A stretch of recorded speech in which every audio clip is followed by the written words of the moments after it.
என் பேர் நரேந்திரன், ராம் நரேந்திரன். எனக்குன்னு தனியா ஒரு அட்ரஸோ இல்ல சொந்தம்னு சொல்லிக்க உறவுக்காரங்களோ யாரும் கிடையாது. நான் இதுவரைக்கும் யாரையும் காதலிச்சதும் கிடையாது.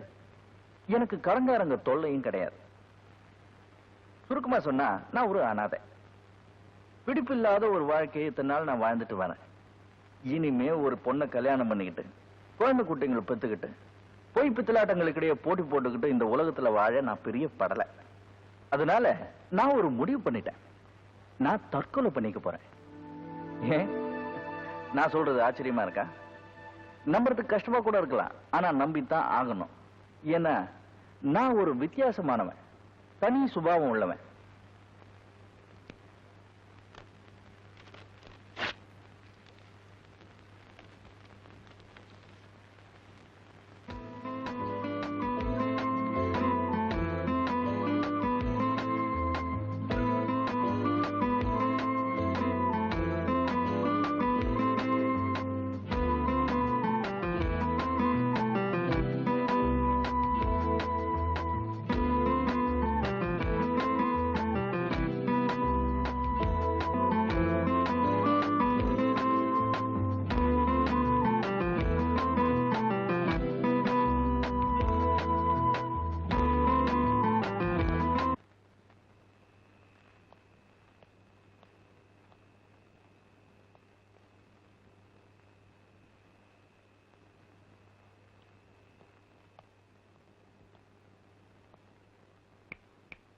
ஹலோ சார், இங்க குட் ஈவினிங். இங்க ட்ரெயின் எத்தனை மணிக்கு வரும்? போக வேண்டிய வண்டியெல்லாம் போயாச்சு. இனிமே நாளை காலையில தான். அப்போ இங்க ஒரு ட்ரெயின் கூட வராதா? ஏன்பா, ஒரு ஸ்டேஷன்ல எந்தெந்த வண்டி வரும் எந்தெந்த வண்டி போகும்னு சென்சஸ் எடுக்கிற ஆளா நீ? சும்மா தெரிஞ்சுக்கலாமேன்னு கேட்டேன். 2:30 மணிக்கு இந்த பக்கத்துல இருந்து ஒரு வண்டி வரும், 3:30 மணிக்கு அந்த பக்கத்துல இருந்து ஒரு வண்டி வரும். ஆனா இந்த 2 வண்டி இங்க நிக்காது. தேங்க்யூ, நீங்க தூங்குங்க. ஏன்பா, தண்டவாளத்துல தலையை குடிச்சு தற்கொலை பண்ணிக்க போறியா? அது எப்படி உங்களுக்கு தெரியும்? நாம மடத்தனமா கேள்வி கேட்டோம், அவனும் மடத்தனமா பதில் சொல்லிட்டு போறான். நமக்கு வேணும். அப்பா,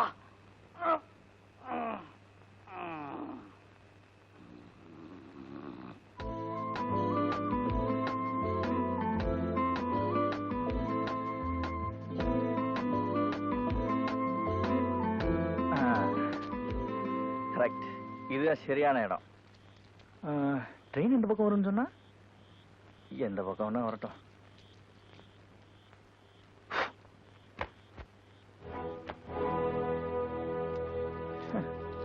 தண்டவாளமா போட்டிருக்கானுங்க.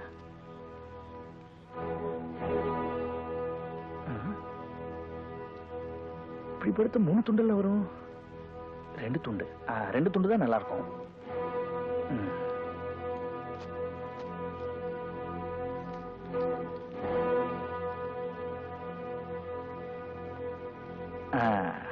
ட்ரெயின்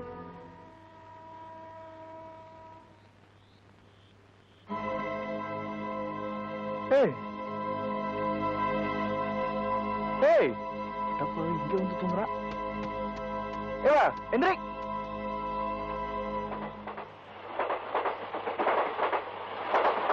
என்ன விடு. எந்திரிடா. என்ன விடு சொல்லல. விடு. முதல்ல இங்க வா. என்ன விடு. விடு சொல்லல. என்ன விட்டு. எனக்கு இழுக்காத. என்ன விடு. என்ன சாக விடு. இங்க வா. என்ன சாக விடு.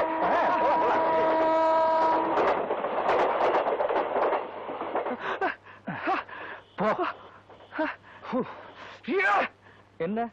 யார் நீங்க? மனுஷால வாழதான் முடியல, அட்லீஸ்ட் நிம்மதியா சாக விடலாம்ல. சாவை யார் வேண்டாம்னா 3:30 மணிக்கு இன்னொரு ட்ரெயின் வரும், அதுல விழுந்து சாவு. இத பாரு, நானும் உன்ன மாதிரி தான் தற்கொலை பண்ணிக்கணும்னு தண்டவாளத்துல இருந்து படுத்தேன். ட்ரெயின் வருதான்னு திரும்பி பார்த்தனா நீ படுத்துக்கிட்டு இருக்க. நீ எதுக்கு தற்கொலை பண்ணிக்க வந்தேன்னு தெரிஞ்சுக்காம நான் எப்படி சாக முடியும்? என் மண்டையை விடிச்சிருமே. ஏய், அவசரப்படாத. அடுத்த ட்ரெயின் 3:30 மணிக்கு தான். இங்க வா, இங்க வாங்க வா. அது வரைக்கும் 2 பேரும் சாகவாசமா உட்கார்ந்து பேசிக்கிட்டு இருப்போம். ட்ரெயின் வர நேரமான உடனே 2 பேரும் சுகமா ஒன்னா படுத்து உயிரை விட்டுருவோம். என்ன சொல்ற? என் பேர் நரேந்திரன், ராம் நரேந்திரன். உன் பேர் என்ன? சொல்ல மாட்டியா? ஏய், திரும்ப. என்ன இது ஒரே ரத்தம்? என்னாச்சு? இத பாரு, நம்ம 2 பேரும் உயிர் வாழ போறது அடுத்த ட்ரெயின் வர வரைக்கும் தான். அதுக்குள்ள மனசு விட்டு பேசிக்குவோம். தற்கொலை பண்ணிக்கணும்னு முடிவு எடுக்கிறது தான் கஷ்டம். அது நம்ம ஏற்கனவே முடிவு எடுத்தாச்சு. அப்புறம் என்ன, இருக்கிற கொஞ்ச நேரத்துல ஒருத்தரை பத்தி ஒருத்தர் தெரிஞ்சுக்குவோம். நீ ஏன் தற்கொலை பண்ணிக்கணும்னு வந்த சொல்லு. நீங்க எதுக்காக சாக முடிவு எடுத்தீங்க?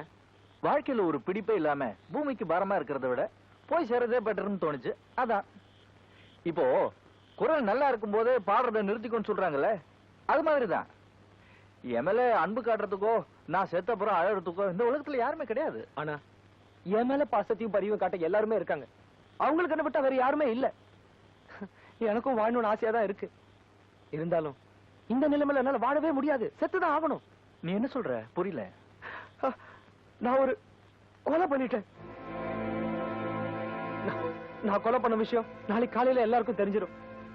என் அப்பா, அம்மா, என் தங்கச்சி எல்லாரும் முன்னாடியும் என்ன கையில விளங்க மாட்டி கூட்டிட்டு போவாங்க. அந்த அவமானத்தை தாங்குற சக்தி எனக்கு இல்ல. அதனாலதான் இந்த தற்கொலை. கொஞ்சம் புரியும்படியா சொல்லு.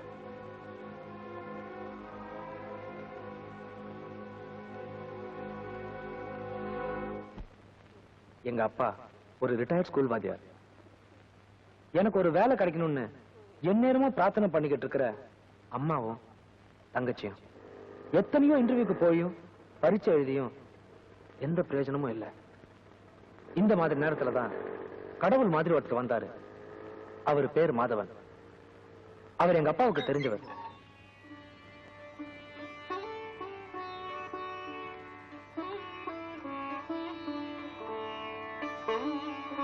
எனக்கு ஒரு வேலை வாங்கி தரேன்னு பொறுப்பெடுத்துக்கிட்டாரு. அதுவும் ஒரு சீட்டு கம்பெனி மேனேஜர் உத்தியோகம்னாரு. ஆனா அந்த வேலைக்கு 1 லட்சம் ரூபாய் டெபாசிட் செய்யணும்னு சொன்னாரு. அதுவும் இல்லாம நிறைய உறுப்பினர்கள் அந்த கம்பெனில சேர்த்து கொடுக்கணும்னாரு. இப்படி பல விஷயங்களை சொல்லி அந்த ஆளுங்களை நம்ப வச்சுட்டாரு. கடன் வாங்கியும் தங்கச்சி நகைகளை வித்தும் பணத்தை புரட்டணும்.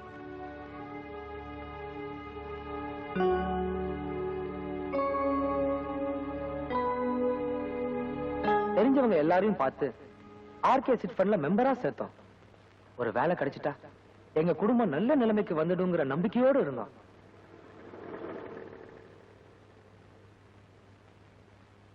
ஆர்கே தேவராஜ் தான் அதுக்கு மேனேஜிங் டைரக்டர். அந்த நயவஞ்சகனுடைய கையால் தான் இந்த மாதவங்கிறது எனக்கு தெரியாம போச்சு. பணம் நிறைய சேர்ந்த உடனே ஆர்கே தேவராஜ் கோர்ட்ல ஐபி ஃபைல் பண்ணிட்டாரு. பணத்தை பறி கொடுத்தவங்க தகராறு பண்ணாங்க.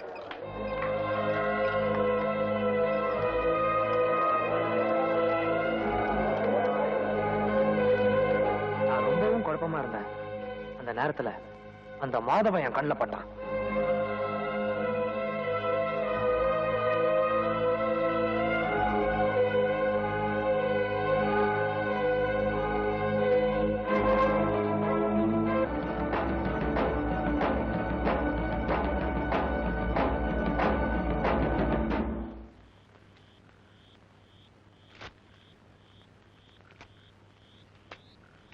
மாதவனை நீ கொலை பண்ணல.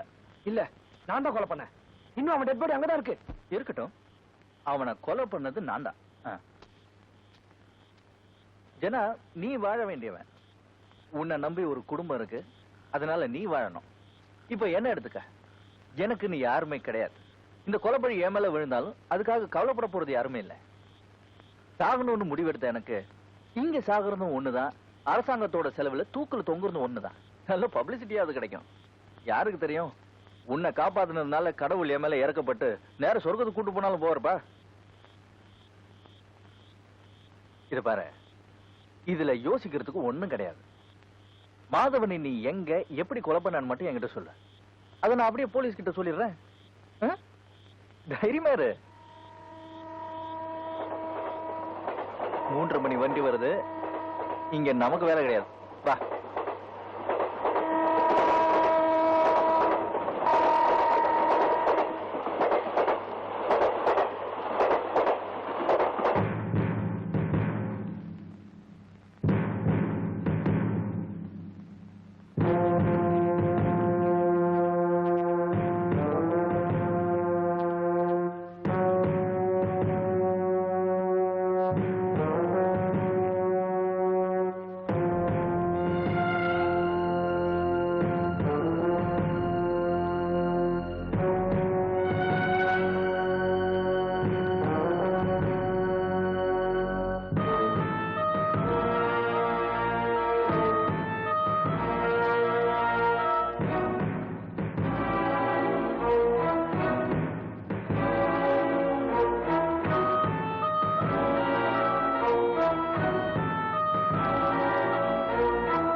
துப்பாக்கியில கத்தி தள்ளி வச்சுக்கோங்க. ஹலோ. யாரு நீ? வணக்கம். என்ன வேணும்? ஒண்ணு இல்ல சார், இப்பதான் ஒரு ஆளை கொலை பண்ணிட்டு வரேன். நீங்க பயப்படாதீங்க சார், உட்காருங்க. இது என்ன விஷயம்னா சார், எனக்கு ஒரு ஆளுக்கு ரொம்ப நாளா தகராறு. நானும் பொறுத்து பார்த்தேன், தகராறு முத்தி போச்சு. பக்கத்துல ஒரு இரும்பு பைப் இருந்துச்சா, அதை எடுத்து மண்டையில ஓங்கி ஒரு அடி. ஒரே அடிதான் சார் அடிச்சேன், போட்டுன்னு போயிட்டான். ஸ்பாட்லயே அவுட். கோ. எந்திரியா. நீ சொல்றதெல்லாம் நிஜமா? எனக்கு தெரியும், என்ன பார்த்தா கொலைகார மாதிரி இருக்கான்னு எனக்கு தெரியும். நீங்க நம்ப மாட்டீங்க. நான் என்ன பண்ணுவேன், இந்த மாந்தோப்பு பக்கத்துல ஒரு கொலை இருக்குல்ல சார், அங்கதான் டெட் பாடியை போட்டு வந்திருக்கேன். இப்போ நீங்க என்ன அரெஸ்ட் பண்றீங்களா இல்ல நானே பக்கத்துல இருக்கிற ஸ்டேஷனுக்கு போட்டுமா? Constable arrest him. Constable arrest him. ஏய் ஏய் யோ, ஏதோ நீங்க என்ன பிடிச்ச மாதிரி வந்து அமுக்குறீங்களே, நானே தானே வந்து சரண்டர் ஆயிருக்கேன். விடுங்க.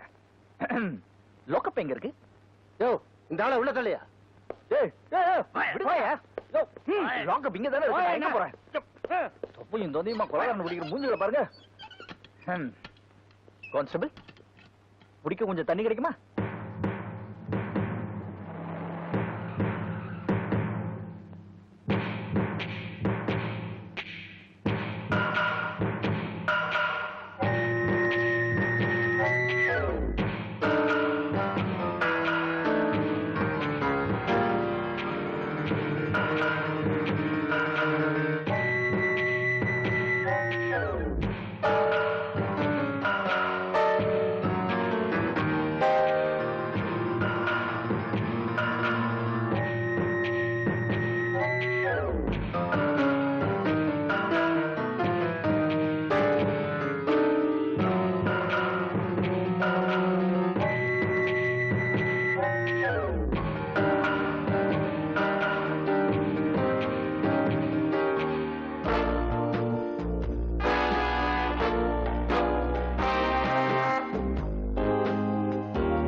ஐயா, நானும் என் பையனும் சொல்லித்தான் நீங்க எல்லாரும் சீட்டு கம்பெனில சேர்ந்தீங்க.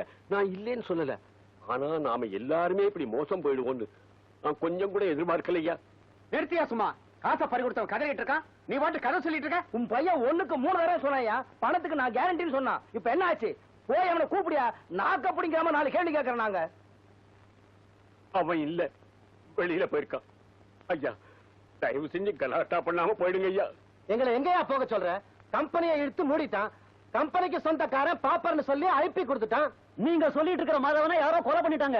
நாங்க உங்ககிட்ட கேட்காம வேற யார்கிட்ட கேட்கறது? யோ, உங்க எல்லாரோட பணத்தையும் பொட்டியில வச்சு பூட்டி தலைக்கு வச்சு தூங்கிட்டு இருக்கேன். தர முடியும். என்ன பண்ணீங்க? நீங்க சும்மா இருங்கப்பா. இவங்களால என்னப்பா பண்ண முடியும்? மரியாதை கொடுத்து எல்லாரும் பதில் பேசிட்டு இருந்தோமே, அதான் தலைக்கு மேல ஏறி உட்காந்துட்டு இருக்காங்க. பணத்தை மொத்தமா சுட்டிட்டு போயிட்டான். பாப்பர்னு போய் சொல்லிட்டு இருக்கான். அந்த தேவராஜ் உங்களால என்ன பண்ண முடிஞ்சது? திட்டம் போட்டு மோசம் பண்ண அந்த ராஸ்கல் உங்களால ஒண்ணும் பண்ண முடியல.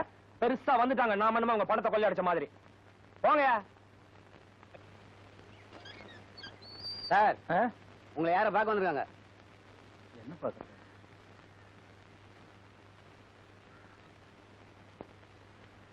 என்ன பார்க்க இங்க அடிக்கடி வராதன்னு நான் எத்தனை தடவை சொல்லியிருக்கேன். வந்து என்ன வந்து நீ என்ன சொல்ல போறேன்னு எனக்கு நல்லா தெரியும். எனக்கு ரொம்ப கில்ட்டியா இருக்கு. ராத்திரியில படுத்தா தூங்க முடியல. ஒன்னு சொல்ல போறேன் அதானே? உங்களை மாதிரி என்னால இந்த விஷயத்தை சாதாரணமா எடுத்துக்க முடியல. சட்டத்துக்கு முன்னாடி வேணா நான் நிரபராதியா இருக்கலாம். ஆனா மனசாட்சி கிட்ட என்னால பொய் சொல்ல முடியல. மனசாட்சியா? அதுக்கு இங்க என்னப்பா வேலை? நான் இனிமே எதையும் மறைக்க போறது இல்ல, எல்லாம் உண்மையும் சொல்லிட்டு போறேன். அதனால வர கஷ்டம் நஷ்டம் எதுவா இருந்தாலும் நானே அனுபவிச்சுக்கிறேன். உன்னையே நினைச்சிட்டு இருக்கிற அப்பா அம்மா தங்கச்சி இவங்கள பத்தி எல்லாம் யோசிக்காம என்ன பத்தியும் யோசிச்சுட்டு இருக்கிய. நான் மறுபடியும் சொல்றேன், இங்க இருக்கிறதுனால எனக்கு எந்த பாதிப்பும் கிடையாது. நடந்ததை நினைச்சு மனசுக்குள்ள புடுங்கிக்கிட்டு என்னால எத்தனை நாள் தான் வாழ முடியும்? அதனாலதான் சொல்றேன், என்ன இங்க பாக்குறதுக்கு வராத. Out of sight is out of mind சொல்லுவாங்க. அது மாதிரி நீங்க என்ன பாக்குறதுக்கு வரலன்னா தன்னால மறந்துடுவேன். ஓ, உன்னோட அப்பா அம்மா தங்கச்சி இவங்கள பாத்துக்க. உனக்கு ஒரு வேலையை தேடிக்க. Go take care of yourself. போயிட்டு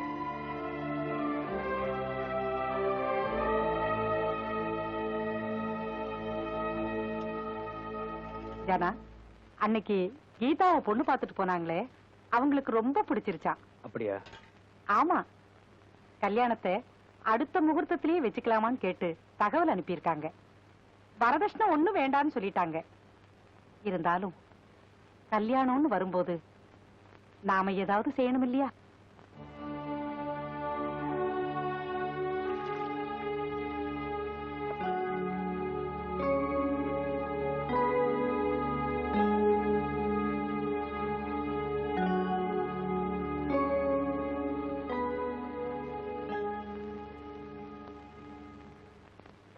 ஏன் சாப்பிடாம வந்துட்ட? எங்க மேல ஏதாவது கோவமா? கோபம் என் மேலதான். என்னாலதான் இந்த வீட்டுல யாருக்கும் பிரயோஜனம் இல்லையே. அண்ணா, நான் வேணா ஒண்ணு பண்றேன். பிள்ளை வீட்டுக்காரங்களை பார்த்து உங்க பிள்ளைய எனக்கு பிடிக்கல, இந்த கல்யாணம் வேண்டான்னு சொல்லிட்டா அப்புறம் எந்த பிரச்சனையும் வராதுல்ல? கீதா, அண்ணா, முதல்ல நம்ம பிரச்சனையெல்லாம் தீரட்டும், அதுக்கப்புறம் என் கல்யாணத்தை பத்தி யோசனை பண்ணலாம். இந்த வீட்டோட பிரச்சனையே நான் தான். கஷ்டப்பட்டு செலவழிச்சு படிக்க வச்சாங்க, ஆனா வேலை கிடைக்கல. உன் நகையெல்லாம் வித்து ஒரு வேலைக்காக பணம் கட்டினேன், அதுலயும் எனக்கு அதிர்ஷ்டம் இல்ல. ஒருவேளை நான் இல்லாம இருந்திருந்தா உன் கல்யாணம் சீக்கிரமே நல்லபடியா முன்னாடியே முடிஞ்சிருக்கும். இந்த வீட்டை பொறுத்த வரைக்கும் துரதிர்ஷ்டம் நான் தான். இந்தாப்பா, உன் ஃப்ரெண்டுக்கு கோர்ட்ல தண்டனை கொடுத்தாச்சு. நீ வந்தது லேட்டு. இனிமே இந்த கேஸ்ல என்னால எதுவும் பண்ண முடியாதா? ஒரு வக்கீல வச்சு கேஸ் நடத்த என் ஃப்ரெண்டு நரேந்திரன் ஒத்துக்கல. ஏப்பா, நோயாளிய கேட்டுக்கிட்டா வைத்தியம் மருந்து கொடுப்பான். ஆல்ரெடி இந்த கேஸ் முடிஞ்சு போச்சு. இனிமே இதை ரீஓபனே பண்ண முடியாது. சார், நீங்க அப்படி சொல்லக்கூடாது சார். உங்களால தீர்க்க முடியாத கேஸ் எதுவுமே இல்லைன்னு எல்லாரும் சொல்றாங்க. நீங்க மனசு வச்சா எனக்கு உதவலாம் சார். நீ சொல்றது அத்தனையும் உண்மை. சட்டத்துல இருக்கிற பாயிண்ட்ஸ் அத்தனையும் அத்துப்படி. எனக்கு பெரிய பெரிய வக்கீல் ஜட்ஜஸ் எல்லாம் என் யோசனையை கேட்க என் வீட்டுல கியூ நிப்பானுங்க. ஞாபக சக்தியில நான் ஒரு கம்ப்யூட்டர்னு பாபநாசம் பரமசிவன் அடிக்கடி சொல்லுவார். யார் சார் அவரு? அவர் எங்க அப்பா தான். சார், அவர் மட்டும் இல்ல, எல்லாரும் உங்களை பத்தி நல்லா சொன்னதுனால தான் நான் உங்களை தேடி வந்திருக்கேன். சரி, நீயே என்ன பத்தி இவ்வளவு தூரம் பெருமையா பேசுறதுனால உனக்கு உதவி பண்றேன். ஆனா உன் ஃப்ரெண்ட் இந்த கேஸ்ல எனக்கு ஒத்துழைப்பானா? நிச்சயமா ஒத்துழைப்பாரு சார். இன்று போய் நாளை வா, யோசிச்சு வைக்கிறேன். Thank you, sir. போ. எல்லாம் சமையலே சமையலே. இது பாருங்க, என்ன சமையல் கூப்பிடாதீங்க, பேர் சொல்லி கூப்பிடுங்க. என் பேரு கமலக்கண்ணா. ஆமா, கமலக்கண்ணா. டிஃபன் ரெடியா? உங்க அவசரத்துக்கெல்லாம் டிஃபன் ரெடி பண்ண முடியாது. நான் என்ன மிஷினா? டிஃபன் ரெடி இல்ல, டேங்க்ல தண்ணி இல்ல. ஏன் இல்ல? அந்த வீட்டுக்கார கழுவி மோட்டர் போட மாட்டேங்குது. ரோட்ல பஸ் லாரி எல்லாம் போகும், சமத்தா ஓரமா போயிட்டு ஓரமா வந்துருங்க. கை பிடிச்சிட்டு போங்க, கை பிடிச்சிட்டு போங்க. யோ வக்கீலே, கொஞ்சம் நில்லுங்க. நான் உங்ககிட்ட ஒரு முக்கியமான விஷயம் பேசணும். இந்த வயசுல என்கிட்ட என்ன முக்கியமான விஷயம்? உங்களை பார்க்க வர்றவனுங்க எல்லாம் வாய் நிறைய வெத்தலை பாக்க போட்டுக்கிட்டு கண்ட இடத்த துப்பி வச்சிடறானுங்க. வீடு பூரா ஒரே கரை. ஒண்ணு செய்ய. என்ன? அதே காவி கலர்ல வீட்டுக்கு பெயிண்ட் அடிச்சிரு, காரி துப்புனாலும் தெரியாது. என்ன கிண்டலா? என் புள்ள கோதண்டம் துபாயில எண்ணெய் கிணத்துல இறங்கி இறங்கி கஷ்டப்பட்டு சம்பாரிச்ச பணத்துல கட்டின வீடு இது, ஞாபகம் இருக்கட்டும். வக்கீல் சார், முதல்ல அம்மாவோட கொழுப்பு பறக்கணும். இது என்ன கேக்குது தெரியுமா? நீங்க வீட்டுல இருக்கிறது 2 பேரு, உங்களுக்கு எதுக்கு மாசத்துக்கு 3 மூட்டை அரிசி? நீங்க என்ன மனுஷங்களா பேயான்னு கேக்குற? இந்த கைவி யார பாத்திர கிளவிங்கிற? தொட்ட பக்கத்தை பிஞ்சிடும். வக்கீல் நீங்க அந்த கிளவி செக்ஷன் சொல்லுது. என்னயா இப்படி ஒரு பைத்தியகாரத்தனம் பண்ணிக்கிட்டு இருக்கிற? குற்றம் செஞ்சவன்லாம் குற்றத்தை ஒத்துக்கிட்டு ஜெயிலுக்கு வந்துட்டா கருப்பு கோட்டு போட்டு அலையிற எங்களுக்கு எல்லாம் என்ன மரியாதை? ஏன்னா யாரு இது? வக்கீல், உங்களுக்காக கூட்டிட்டு வந்தேன். நடந்ததை பத்தி நீ கவலைப்படாத, தைரியமா இரு. உன்னை நான் காப்பாத்துறேன். எப்படி காப்பாத்துவீங்க? எப்படி காப்பாத்துவேன்? நல்ல ஆளப்பா. வெத்தலை கடை சண்முகம் கொலை வழக்கு கேள்விப்பட்டிருக்கிறியா? பட்ட பகல்ல பசார்ல பல ஆயிரக்கணக்கானவங்க மத்தியில அவன் மச்சனை சோமு அவனை கொலை பண்ணான். கொலை பண்ணிட்டு நேர என்கிட்ட தான் வந்தான். நான் என்ன பண்ணேன் தெரியுமா? பல பேரை புடிச்சு அவன் 2 வருஷத்துக்கு முன்னாடியே பஸ் ஆக்சிடென்ட்ல செத்து போயிட்டான்னு சர்டிபிகேட் வாங்கினேன். அதே சர்டிபிகேட்டை கோர்ட்ல ப்ரொடியூஸ் பண்ண கேஸ் ஜெயிச்சு போச்சு. கேஸ ஜெயிச்சுட்டு வெளியில வந்தா எனக்கு முதல் மாலை போட்டவனே அந்த கொலைகார சோமு தான். ஜனா, என்ன இதுல வேண்டாத வேலை? இல்ல, இந்த கேஸ்ல அப்பீல் பண்ண முடியும்னு வக்கீல் சொல்றாரு. அப்பீல்? வக்கீல் சார், நான் கொலை பண்ணலன்னு எப்படி நிரூபிப்பீங்க? உனக்கு பைத்தியம் என்ன முழிக்கிற? அப்பீலுக்காக அப்படி விடுவேன். நீ புத்தி சுவாதீனம் இல்லாம இருந்தப்போ அப்படி எல்லாம் நடந்துகிட்டேன்னு கேஸ நிரூபிப்பேன். வக்கீல் சார், ஆ, இது ஏற்கனவே முடிஞ்சு போன கேஸ். இது போய் மறுபடியும் கலர வேண்டாம். எனக்கு என்ன ஒரு உதவி செய்ய முடியுமா? என்ன? எனக்கு கிடைச்சிருக்கிற ஆயுள் தண்டனைய தூக்கு தண்டனையா மாத்த முடியுமா? ஏப்பா, இவன் நிஜமான பைத்தியக்காரன் தான் போல இருக்க. உனக்கு மறுபடியும் சொல்றேன், இனிமே என்ன பார்க்க வராத, வேலை இல்லாத வக்கீல் எல்லாம் கூட்டு வராத. டேய், ஏண்டா விளையாடுறீங்களா? போறதுக்கு கூட டைம் இல்லாம கோர்ட்லயே சுத்திக்கிட்டு இருக்கிற, இங்க கூட்டி கொண்டாந்து என்ன பைத்தியக்காரன் ஆக்கிட்டிய. Bloody fool.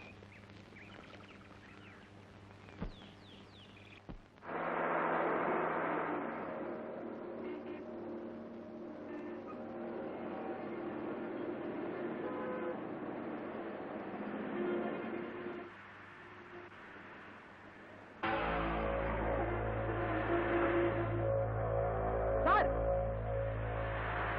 சார் கொஞ்சம் வண்டி நிறுத்துங்க. சார், சார் கொஞ்சம் வண்டியை நிறுத்துங்க சார்.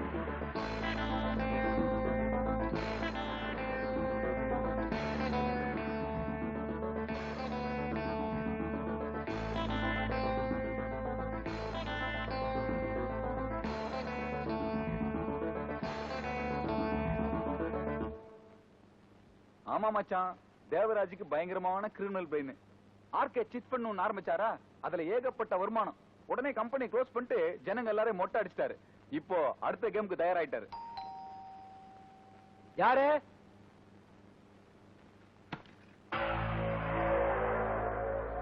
என்ன தம்பி, நீ எப்படி இங்க?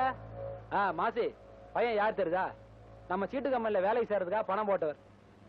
கம்பெனி திவாலான உடனே நம்மள மாதிரியே கஷ்டப்படுறாரு பாவம். சீட்டு கம்பெனி எப்படி திவாலாச்சுன்னு எனக்கு தெரியும். கொஞ்ச நாளாவே நான் உனக்கு தேடிக்கிட்டு இருக்கேன். கொள்ளை அடிச்சு மறைச்சு வச்சிருக்கேன். பணம் அது அப்பா ஜனங்களோடது. மரியாதை திருப்பி கொடுக்கலனா விளைவுகள் விபரீதமாயிடும். ஏன்பா குடுன்னு வந்து படபடன்னு பேசுற? நானும் 4 பேர் நல்லா இருக்குன்னா சிட் பண்ண ஆரம்பிச்சேன். என்ன பண்றது, கம்பெனி படுத்துருச்ச, தலைக்கு மேல நஷ்டம். சரின்னு எல்லாத்தையும் கோர்ட்ல ஒப்படைச்சேன். அவன் என்ன ஐபின்னு சொல்லிட்டான். ஐபினா தெரியுமில்ல, போண்டி மஞ்ச கருதாச்சு. எவனுக்கு நான் கால்னா திருப்பி கொடுக்க வேண்டிய அவசியம் இல்லப்பா. என்ன எவனும் ஒண்ணும் பண்ணிக்க முடியாது. 5 ஸ்டார் ஹோட்டல் உட்காந்துக்கிட்டு ஸ்காட்ச் குடுக்கிற ஐபி நான் இன்னைக்கு தான் பாக்குறேன். ஊரா விட்டு காசை கொள்ளை அடிச்சு இப்படி வாங்கிக்கிட்டு வெக்கமா இல்ல? என்ன கலாட்டா பண்றியா? உன்னை கொண்டு வந்து சேர்த்தவன் மாற வேண்டாம். அவனை யாரோ காலி பண்ணிட்டாங்க. அப்புறம் என்ன வந்து கத்திட்டு இருக்க? நிறைய கோர்ட் இருக்கு, கேஸ் போட்டுக்கு போ. ஏய், நான் எதுக்குடா கோர்ட்டுக்கு போகணும்? வெளியே இருந்து அவனை கவனிச்சுக்கிறேன். நீ வேணும்னு ஐபின்னு முத்திர குத்திக்கிட்டு இருக்கல? உன் மொத்த சொத்துக்களும் யார் யார்கிட்ட எங்க என்னென்ன பேர்ல இருக்குன்னு எனக்கு தெரியும். ஏய், உன் தப்புக்கெல்லாம் சாட்சி என்கிட்ட இருக்கு. அதை வச்சுக்கிட்ட நான் உன்னை ஒழிக்காம விட மாட்டேன்.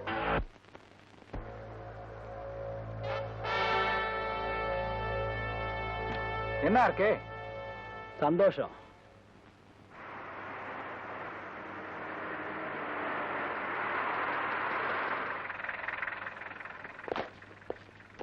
கமா.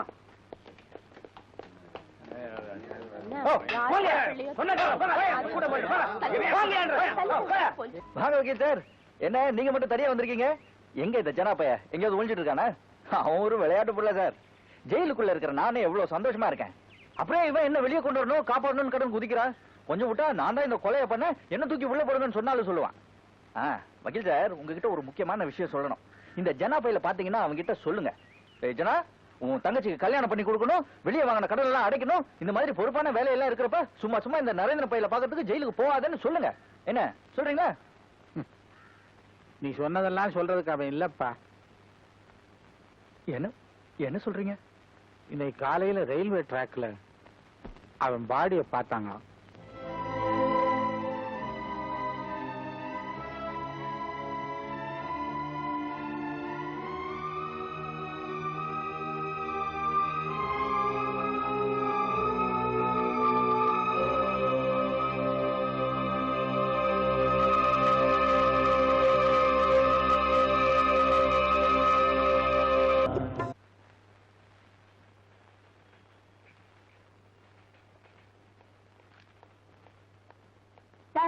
இந்த நியூஸ பப்ளிஷ் பண்ண வேண்டாம்னு சொன்னீங்களா? ஆமா. சார் இன்னைக்கு வந்தா தான் உண்டு. கொஞ்சம் லேட் ஆனா கூட வேற பத்திரிகையில வந்துரும். வரட்டுமேம்மா. என்ன சார் இவ்வளவு சாதாரணமா சொல்றீங்க? எவ்வளவு கஷ்டப்பட்டு இந்த நியூஸ் போட்டோஸ் எல்லாம் கலெக்ட் பண்ணி கொண்டு வந்திருக்கேன். இதை இன்னைக்கே பப்ளிஷ் பண்ண ஏற்பாடு பண்ணுங்க சார். இருமா, உன்ன மாதிரி ஜேர்னலிசம் படிச்சுட்டு புதுசா பத்திரிகைக்கு வர்றவங்க கிட்ட ஒரு வேகம் இருக்கும். அந்த வேகத்துல சுட சுட ஏதாவது செய்தியை கொண்டு வந்துட்டு உடனே பத்திரிகையில போடுன்னு பிடிவாதம் பண்ணுவீங்க. அப்படி ஆர்வமா நியூஸ் கொண்டு வரதுல என்ன சார் தப்பு? அது தப்பு இல்லம்மா. நீ ரொம்ப கஷ்டப்பட்டு நியூஸ் எல்லாம் கொண்டு வர, அது நம்ம போர்ட் ஆஃப் டைரக்டர்ஸ் பிடிக்கலன்னு வச்சுக்க, நிச்சயமா அதை நான் பப்ளிஷ் பண்ண முடியாது. பத்திரிகையுடைய பாலிசி மேட்டர்ஸ், முதலாளியுடைய தனிப்பட்ட அபிப்பிராயம், இந்த ரெண்டுக்கு விரோதமா எந்த செய்தியும் பப்ளிஷ் பண்ண முடியாதுமா. இதெல்லாம் உனக்கு அனுபவத்துல தான் தெரியும். உட்காருமா. ஹலோ, நான் தான் எடிட்டர் பேசுறேன். என்னது? ராம் எழுதுன இதோ ஒரு மனிதன் நாவலுக்கு சாகித்ய அகாடமி அவார்டு கிடைச்சிருக்கா? Very good, very good. அப்படியா? தேங்க்யூ. சார் நான் அன்னைக்கே சொல்லல ராம் எழுதுற நாவலுக்கு தான் அவார்டு கிடைக்கும்னு. நாவல் முழுக்க எவ்வளவு அழகான நட, எத்தனை அழுத்தமான வார்த்தைகள். அப்படி ஒரு நாவல் இது வரைக்கும் நான் படிச்சதே இல்ல சார். Really fantastic. அனிதா, இந்த ராம் யாரு, எந்த ஊருக்காரரு, எத்தனை வருஷமா கதையெல்லாம் எழுதிட்டு இருக்காரு, இந்த எல்லா டீடைல்ஸையும் இமிடியேட்டா கலெக்ட் பண்ணி கொடு. இன்னைக்கே எல்லாத்தையும் கலெக்ட் பண்ணி ஒரு நல்ல ஆர்டிகல் ப்ரிப்பேர் பண்ணிடுறேன் சார். தேங்க்யூ.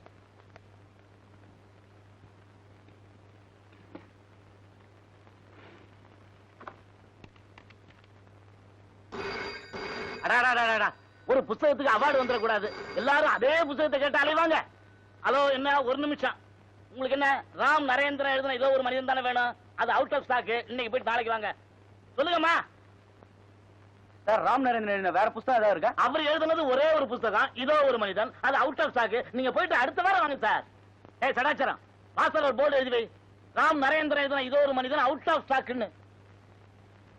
சொல்லுங்க மேடம். எக்ஸ்கியூஸ் மீ, சொல்லுங்க. மிஸ்டர் ராமுடைய அட்ரஸ் தானே? எழுதிங்க. Mister Ram, care of advocate P. A. Chandrasekhar, number 7 Vaidyaraman street, T Nagar, Madras 17. அடடே நீயா? என்னம்மா புருஷனை பிடிக்கல, டைவர்ஸ் வேணும்னு வாங்கி கொடுத்தேன். இப்ப என்ன சேரணுமா? வா, சேர்த்து விடுறேன். குளிர்காலம் தனியா இருக்க முடியாது. என் தொழில் எவ்வளவு கேவலமா போச்சு. யார் நீ? சார் நான் ஒரு பத்திரிகை ரிப்போர்ட்டர். நாவலாசிரியர் நரேந்திரனை பார்க்கணும். முதல்ல வெளியில போ, வெளியில போ. இந்த வீட்டுக்கார கிளவிய சொல்லணும். தெருவுல போறவங்க வர்றவங்க எல்லாம் மாடிக்கு அனுப்பிச்சிடறா. நீங்க வந்து நரேந்திரனை பார்க்கணும், சுரேந்திரனை பார்க்கணும். இங்க ஒரு வயல் கிடையாது. முதல்ல வெளியில போ. வந்துட்டாளுங்க. கமலக்கண்ணா, முட்டை ஆம்லெட் ரெடியா? சும்மா அவசரப்படாதீங்க. நானும் காலையில இருந்து கோழி எடுத்து உட்காந்துட்டு இருக்கேன். இன்னும் முட்டை போடல. உங்க அவஸ்துக்காக நானா முட்டை போட முடியும்? அட முரட்டு மூதேவி, ஓ முட்டை எவன்டா தின்னா? என்ன இன்னும் நீ போவே இல்லையா? சார் நான் ஒரு ஜேர்னலிஸ்ட். Mister நரேந்திரனுடைய fan. நீங்க திட்டுனாலும் சரி கத்துனாலும் சரி இன்னைக்கு பூரா இங்கேயே இருந்து அவரை பார்த்துட்டு தான் போவேன். பத்திரிக்கை நிருபரா? உன் பேர் என்ன? அனிதா. இப்ப நீ நரேந்திரனை பார்க்கணும், அவ்வளவுதானே? ஆமா சார், அதுக்கு மட்டும் நீங்க பர்மிட் பண்ணீங்கன்னா I'll be extremely grateful to you. நரேந்திரனை நீ பார்த்தாச்சு. இப்ப நரேந்திரன் கிட்ட தான் பேசிக்கிட்டு இருக்கிற. சார் ஆமாம்மா, நாவலாசிரியர் நரேந்திரன் நான் தான். நிஜமாவா சார்? சார் என்னால நம்பவே முடியல. வேணா கற்பூரம் வாங்கிட்டு வா, சத்தியம் பண்றேன். நான் தான்பா நரேந்திரன்றேன். I am a leading criminal lawyer with 30 years practice. ரிலாக்ஸேஷனுக்கு தாமா இதெல்லாம் எழுதிக்கிட்டு இருக்கிறேன். சார் அப்ப அந்த நரேந்திரன்ங்கிறது என்னோட புனைப்பெயர். சார் இது உங்க முதல் நாவலா? என்ன கேட்டா? 301வது நாவல். 300 எழுதி பரணையில போட்டிருக்கேன். வெளியில சொல்லிடாத, பப்ளிஷர்ஸ் எல்லாம் வந்து உச்சர வாங்கிடுவாங்க. சார் இந்த அவார்டு வாங்கின நாவலுக்கு அப்புறம் வேற ஏதாவது எழுதுறீங்களா? புதுசா ஒண்ணு எழுதிக்கிட்டு இருக்கேன், அது வாட்டுக்கு போயிட்டு இருக்கு. பேர் என்ன சார்? பேரு சந்திரசேகர், BABL. ஐயோ அது இல்ல சார், நாவலோட பேரு. ஆசை வந்துருச்சு பாத்தியா? அதாவது வானத்தில் பறக்கும் வாத்து. என்ன தீம் சார்? அதாவது தாலி கட்டின புருஷனை பொண்டாட்டி கிள்றா, கொல்றா. சார் இந்த கதைக்கும் தலைப்புக்கும் சம்பந்தமே இல்லையே. அங்கதான் பொடி வச்சு எழுதுறான், படிச்சா தெரியும். முதல்ல புருஷன் பொண்டாட்டிக்குள்ள வாத்து வாங்குறதுதான் சண்டே ஸ்டார்ட் ஆகுது. வாத்தா வாழ்க்கையான்னு கொண்டு போறேன் கதைய. சார் உங்களுக்கு பிடிச்ச எழுத்தாளர்? ராஜா தேசிங். சார் அப்படி ஒரு எழுத்தாளரே இல்லையே. எழுதவே வேண்டியது இல்லையே. ராணி பத்மினியை எப்படி குதிரையில வச்சு அவர் தூக்கிட்டு போனாரு, அத மாதிரி வாத்தா வாழ்க்கையான்னு நான் கொண்டு போயிட்டு இருக்கேன். சார் என்னோட வாழ்க்கையில இப்படி ஒரு எழுத்தாளரை பார்த்ததே இல்ல. இனிமேல நீ பார்க்க முடியாது. நான் வரேன் சார். அடிக்கடி வா. இல்ல வேண்டாம். அதுவா இஷ்டம். அட என்ன உன்னோட பெரிய வம்பா இருக்குது? ஊர்ல இருக்க முக்கால்வாசி பேர் ராம் நரேந்திர யாருன்னு ஏன் உச்சர வாங்குறான். அந்த கதை எழுதுனது நீதான்னு சொல்லிட போறேன். வக்கீல் சார் அப்படி எதுவும் போயிடாதீங்க. ஏன் நான் நிம்மதியா இருக்க வேணாமா? உன் செக்ரட்டரியா? ஐ ஆம் எ லீடிங் கிரிமினல் லாயர் மேன். நான் விளையாட்டா எழுந்த புக்கை நீங்க யாரை கேட்டு பப்ளிஷ் பண்ணீங்க? அந்த பரதேசி வாடந்தாயா பப்ளிஷ் பண்ண சொன்னா.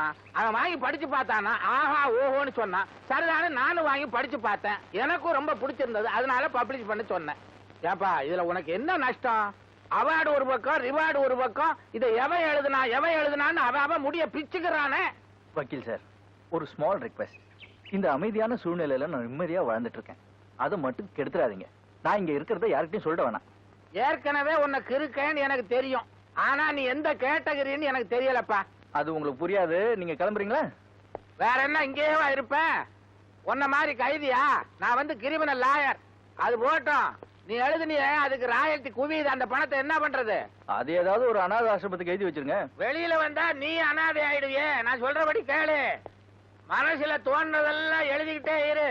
நான் அதை காசாகிட்டே வர்றேன். பின்னால நீ வந்தீன்னா சத்தத்தையே காணோம். இந்த மீசை இன்னும் கொஞ்சம் வளர்ந்துச்சுன்னா அப்படியே இழுத்து முடிச்சு போட்டுலாமே. அட பாவி, அவன் மீசைய முறுக்குவான். இவன் எவன் மீசையில முறுக்கிட்டு இருக்கான். இவனை திருத்தவே முடியாது.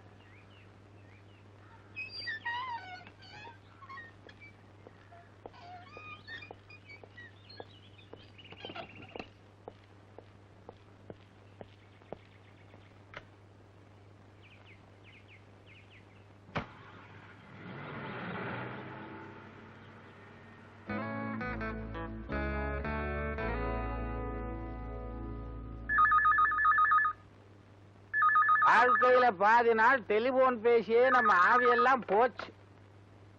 ஹலோ சார், நான் பத்திரிகை ஆபீஸ்ல இருந்து அனிதா பேசுறேன். யாரு? அனிதாவா? என்னம்மா? நான் நரேந்திரனை போய் பார்த்தேன். அவர் ஜெயில இருக்காரு. ஏன் சார் இன்னொருத்தர் என்ன புஸ்தகத்தை நீங்க எழுதினதா போய் சொன்னீங்க? எது? இனிமேலாவது நீங்க எழுதுற புஸ்தகத்துக்கு உங்க பேரை போட்டுக்கங்க. தயவு செய்து ராம் நரேந்திரனோட பேரை கெடுத்துறாதீங்க. இதுக்குத்தான் புத்திசாலிகிட்ட பொய் சொல்லக்கூடாது. சார், பொய் சொன்ன அந்த வக்கீல போன்லயே நல்லா டோஸ் விட்டேன் சார். சரி விடுமா. மத்தவங்க செஞ்சதெல்லாம் தான் செஞ்சதா சொல்லி தற்பரம் அடிச்சுக்கிறவங்க எல்லா லெவல்லயும் இருக்காங்க. ஆமா, ராம் நரேந்திரனுடைய இன்டர்வியூ என்னாச்சு? அவர் என்ன பார்க்கவே அலோ பண்ணல. நான் உங்க ரசிகை, உங்ககிட்ட எதுவும் பர்சனலா கேட்க மாட்டேன்னு சொன்னதுக்கு அப்புறம் தான் என்ன பார்த்தாரு. அப்போ நீ அவரை பார்த்தது, அவர் கூட பேசுனது, இதெல்லாம் வச்சு ஃப்ரண்ட் பேஜ்ல ஒரு பாக்ஸ் நியூஸ் போட்டலாமா? அவசரப்பட வேண்டாம் சார். இதோ ஒரு மனிதன் நாவல்ல அவர் எழுதியிருக்கிற முக்காவாசி சம்பவங்கள் அவர் சொந்த வாழ்க்கையில நடந்ததா இருக்கலாம். இன்னும் பல சுவாரஸ்யமான விஷயங்கள் இருக்கலாம். அதனால அவர் கூட நெருங்கி பழகிற சந்தர்ப்பத்தை ஏற்படுத்திக்கிட்டா அவருக்கு தெரியாம நிறைய விஷயங்களை கலெக்ட் பண்ணலாம். அது எப்படிமா முடியும்? அவனோட பேட்டி எடுக்கிறதுக்கே ரொம்ப கஷ்டப்பட்ட. அவன் ஜெயில வேற இருக்கான். அவன் கூட எப்படி உன்னால நெருங்கி பழக முடியும்? அதான் சார் நான் சொல்ல வரேன். கொலை குற்றத்துக்காக ஜெயில இருக்கிற நரேந்திரனை நம்ம பரோல்ல கொண்டு வந்துட்டா சார், எப்படியாவது கஷ்டப்பட்டு கொஞ்ச நாளைக்கு அவரை பரோல்ல கொண்டு வந்துடலாம். அதுக்கப்புறம் அவரோட பழகி அவரோட கடந்த கால வாழ்க்கையெல்லாம் தெரிஞ்சுக்கிட்டா அதை வச்சு நம்ம ஒரு நல்ல ஃபீச்சர் பண்ணலாம். இதை மட்டும் நம்ம தெரிஞ்சுக்கிட்டோம்னா நம்ம பத்திரிகைக்கு மட்டும் இல்ல, இந்த நாவல் உலகத்துக்கே பெரிய பொக்கிஷமா இருக்கும். You are too intelligent Anitha. Ram Narendran பரோலுக்கு அப்ளை பண்ணா கிடைக்கலாம். கவர்மெண்ட் அவார்டு கிடைச்சிருக்கே. ஆனா அவர் பரோல்ல வரது சம்மதிப்பாரா? கஷ்டம்தான். Let us try. Good morning, sir. என்ன மாதிரி ஆட்டுற? பேச தெரியாதா? ஊமையா? பேசு. சார், நான் உங்களை பார்க்க வந்திருக்கேன். பாத்துட்டு இல்ல போ. ஐயோ, அது இல்ல சார். நரேந்திரன் நான் ஜெயில பார்த்தப்போ அவர் என்கிட்ட சொன்ன விஷயத்தை கேட்டு நான் அப்படியே அசந்து போயிட்டேன் சார். நீ அசந்துட்டியா? நான் நம்ப மாட்டேன். நீ அசர்ற பொண்ணே இல்லையே. அது போட்டோம், நீ அசரும்படியா அவன் என்ன சொன்னா? சார், எல்லார்கிட்டயும் திறமை இருக்கலாம், ஆனா அதை தூண்டி விடுறதுக்கு ஒருத்தர் வேணும் இல்லையா? அது மாதிரி நரேந்திரனை எழுத தூண்டி விட்டதே நீங்க தான் சொன்னார் சார். பைத்தியக்கார பையன். நான் ஐடியா கொடுத்தது யாருக்கும் தெரியக்கூடாதான்னு சொன்னேன்.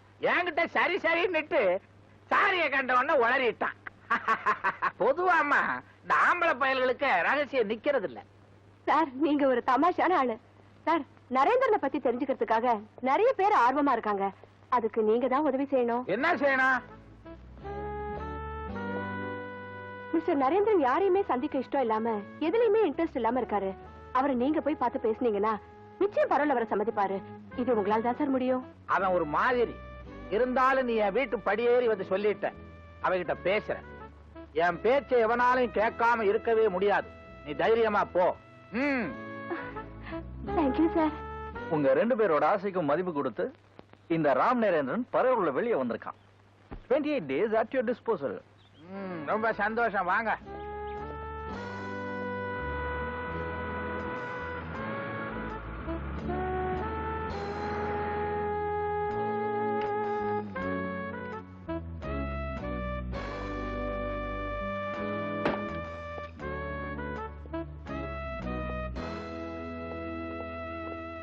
இவர் யாரு சார்? உங்க தம்பியா? ஆமா, உங்கள மாதிரியே இருக்காரு. என்ன ஆமா விளக்கண்ண, என் தம்பியா நீ? ஆமா, நான் ஒரு ஆளு தான் அரசியல் செஞ்சுட்டு இருக்கேன். நீ பாட்டு இன்னும் 2 பேரை கூட்டு வந்தா என்ன அர்த்தம்? இந்த பாரு, பழைய மாதிரி என்ன மிரட்ட முடியாது நீ. இப்ப கூட்டு வந்திருக்கனே இந்த பையன் யாரு தெரியுமா? ஒருத்தனை கொலை பண்ணிட்டு ஜெயிலுக்கு போனவன் பரவல்ல அழைச்சிட்டு வந்திருக்கேன். கொலைகாரனா? என்ன கொலைகாரனா? ஜாக்கிரதை யாரு, அடுத்தது ஒன்னையும் கொலை பண்ணிடுவான். பாட்டி, என்ன வக்கீல வேலையில கிடக்கிற பாம்பை கொண்டாந்து வீட்டுக்குள்ள வச்சிருக்காரு. பாம்ப கொண்டாந்து வச்சிருக்காரா? ஏன் கோர்ட்ல வாதாடுறத விட்டுட்டு ரோட்ல வித்த காட்ட போறாரா? பாட்டி, இது வேற. என்னடா வேற? பாட்டி, உனக்கு கந்த சிசி கவசம் தெரியுமா? தெரியும். தெரிஞ்சா ஒரு நாளைக்கு 3 வேளை சொல்லு. பசங்களையும் சொல்ல சொல்லு. அப்புறம் வீட்டுல இருக்கிற அருவா, கத்தி, மண்வெட்டி, கடப்பாறை இதெல்லாம் ஒளிச்சு வை. பசங்களுக்கு புத்தி சொல்லி கீழே இருக்க சொல்லு. மாடிக்கு அனுப்பாத. ஏன்டா? பாட்டி, வக்கீல் ஒரு ஆளை கூட்டிட்டு வந்திருக்காரு. அவன் ஜெயில இருந்து பரோல்ல வந்திருக்கா. இல்லண்டா, என்னடா தப்பு பண்ண? ஒரு ஆளை கதற கதற கத்தியால குத்தி கொன்னுட்டு கம்பி எண்ணிட்டு இருந்தா கொலைகாரன். பாட்டி, ஆபத்து முதல்ல எனக்கு வரப்போதா உனக்கு வரப்போதான்னு தெரியல. ஒருவேளை நான் முந்திக்கிட்டேனா ஏன் உறவுக்காரன்ட்ட நீ போய் சொல்லிடு. அதுவே நீ முந்திக்கிட்டேனா உன் உறவுக்காரன்ட்ட நான் போய் சொல்லிடுறேன். என்னடா என்ன? ஏன் அவனை பார்த்து இப்படி தொடர்ந்து சாகுற? இப்பவே அவனை வீட்டை விட்டு வெளியில விரட்டுறானா இல்லையான்னு பாரு. பாட்டி, வானா அவன்கிட்ட மோதாத, விட்டுடு. சீ, வாய் மூடு. அந்த வக்கீல கூப்பிட்டு நாரா கிழிக்கல. கத்தாத, அந்த கொலைகாரனை கேட்க போகுது. கேட்கட்டும்டா, கேட்கணும் தானே கத்துறேன். எனக்கு எவங்கிட்டையும் பயம் கிடையாது. என்ன நினைச்ச நீ? எங்க அப்பா மிலிட்டரியில சேர்ந்து 20 வருஷம் பார்டர்ல இருந்தாரு. எங்க தாத்தா 30 வருஷம் பார்டர்ல இருந்தாரு. என்ன எங்க பெரியப்பா ஒருத்தர் தான் எங்க பெரியம்மா முந்தான பார்டரையே பிடிச்சுக்கிட்டு இருந்து வீணா போயிட்டாரு. மத்தபடி நாங்க வீரமான குடும்பம்டா. இப்பவும் பள்ளத்தூர்ல போய் நின்னுகிட்டு பார்டர் குடும்பம்னு கேட்டு பாரு, ஆடிட மாட்டாங்க. பாட்டி, அவனை விரட்டுறதுக்கு நீதான் கரெக்டான ஆளு. யோ வக்கீலே, கீழே இறங்கி வாயா. கண்ட கொலகார பசங்களே வீட்டுக்குள்ள வச்சுக்கிறதுக்கா நான் உனக்கு வாடகைக்கு விட்டேன். வாயா.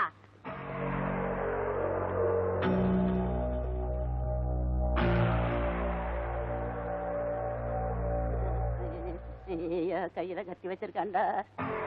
வக்கீல் குளிச்சுக்கிட்டு இருக்காரு. இங்க என்ன கலட்டா? போ பாட்டி. என்ன ஒரே சத்தம்? ஒரு சத்தம் இல்லையே. என்னடா சத்தம்? ஏதோ கேட்கணும்னு கேளு. நான் என்னடா கேட்கணும்னு இருந்தேன். இவன் தான் சொன்னா வந்திருக்கிறவன் சுத்த மோசமானவன், கொலைகாரன், அவனை கொண்டாந்து வக்கீல் இங்க வச்சிருக்கிறாரு அப்படின்னு சொன்னியா இல்லையாடா? பாட்டி என்ன பாட்டி பூட்டி? தம்பி, கொலைகார தம்பி, உன்னை பார்த்தா இல்ல உங்களை பார்த்தா துபாயில இருக்கிற என் புள்ள கோதண்டராம மாதிரியே இருக்குது. உங்களுக்கு என்ன வேணும்னாலும் கேளுங்க, நான் உடனடியே செஞ்சு தர்றேன். இது உங்க வீடு மாதிரி. ஆப்பிள் நல்லா இருக்கா? கத்தி வேண்டாம், நான் கடிச்சு சாப்பிட்டுக்கிறேன். நீங்க போங்க, கத்தி எடுத்துட்டே போயிடுங்க. நல்லா இருப்பியா?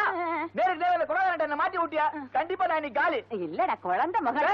பேசல. அவனை பார்த்தோன்னு அப்படியே பிளேட்டை மாத்திட்டியா? இந்த லட்சணத்துல பள்ளத்தூர்ல போய் ஒரு கேட்க சொல்றேன். பாட குடும்பத்தை பத்தி. பாட குடும்பமானே பிராடு குடும்பம். உங்களுக்காக ரொம்ப நேரமா வெயிட் பண்ணி உட்கார்ந்து உங்களோட பேசுற மூடே போயிடுச்சு. அப்ப மூடு வரப்ப பேசுவோம். ஓகே. என்ன மூடுன்னு பேசுறீங்க? ஒரு ஆணும் பெண்ணும் பேச ஆரம்பிச்சாலே மூடு தன்னால வருமே. இப்ப பேசி பாருங்க, வருதா இல்லையான்னு பாக்குறேன். எனக்கு வந்துருச்சு மூடு.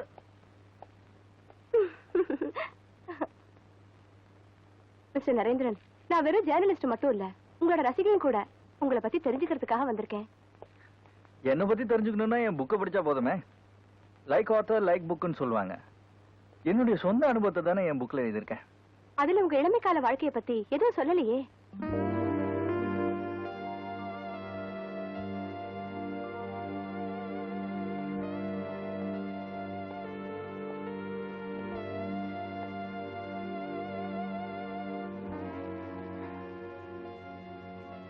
நினைச்சு பார்த்து சொல்ற அளவுக்கு என் வாழ்க்கையில ஒண்ணும் பெருசா நடந்தில்ல.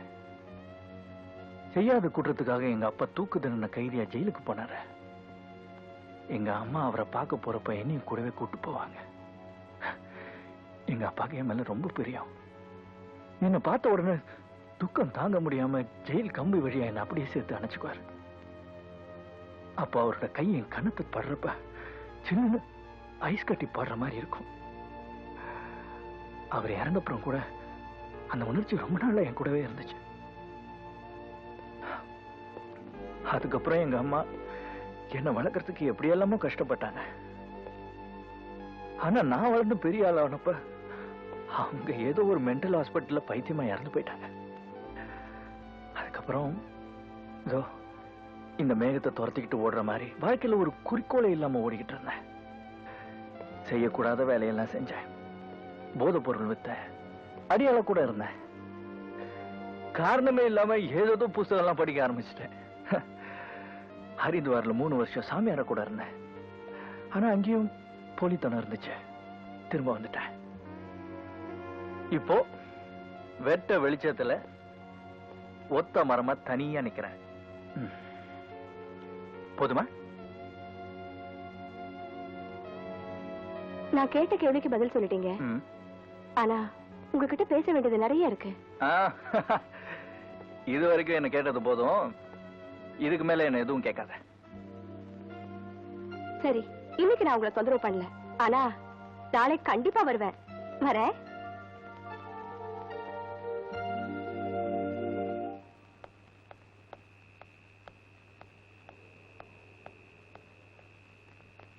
அப்பா எப்ப வந்தீங்க? நான் ஆபீஸ் போயிட்டு தான் வரேன். நீ அப்பவே புறப்பட்டு தான் சொன்னாங்க. அம்மா இவ்வளவு நேரம் எங்க போயிருந்த? அப்பா நான் ஒரு ஜேர்னலிஸ்ட். ஆபீஸ்ல உட்கார்ந்து வேலை பார்க்க முடியுமா? 4 இடத்துக்கு போனா தான் நிறைய விஷயங்கள் கிடைக்கும். அதுக்கு போயிட்டு வரதுக்கு லேட் ஆயிடுச்சு. உள்ள வாங்க பேசலாம்.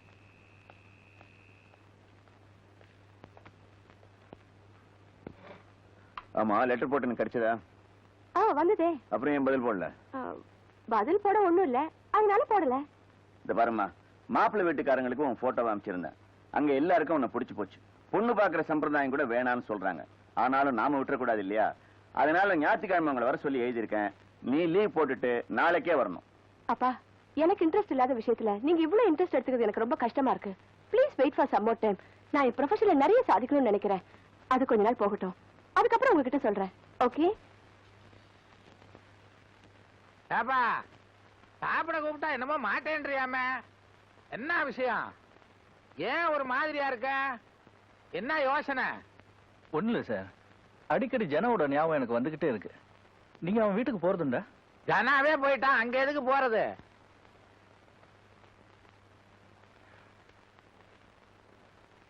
பாவம் சார், அவனுடைய அப்பா அம்மா இந்த தள்ளாத வயசுல பையனை பறி கொடுத்து என்ன கஷ்டப்படுறாங்களோ.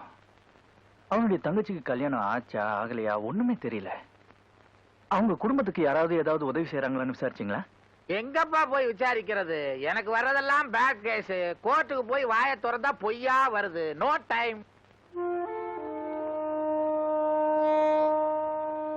நாளைக்கு நான் ஜனா வீட்டுக்கு போறேன்.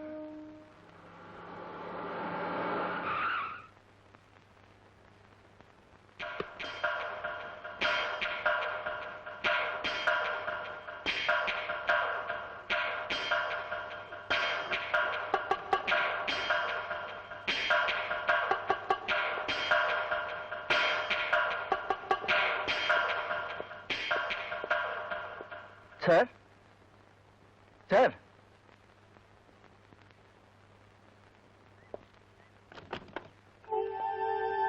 வணக்கம். நான் ஜனாவோட ஃப்ரெண்டு. உங்களுக்கு தொந்தரவு கொடுக்குறேன்னு தப்பா நினைக்காதீங்க. நான் எதுக்கு வந்தேன்னு உங்களுக்கு என்ன வேணும்? இல்ல, ஜனா உங்க வீட்டை பத்தி எல்லா விஷயமும் என்கிட்ட சொல்லியிருக்காரு. ஐம் சாரி, ஜனா இறந்தப்ப என்னால வர முடியல. இப்போ கூட உங்களுக்கு ஏதாவது பிரச்சனை இருந்ததுன்னா? இங்க யாருக்கும் எந்தவித பிரச்சனையும் இல்ல, நீங்க போகலாம்.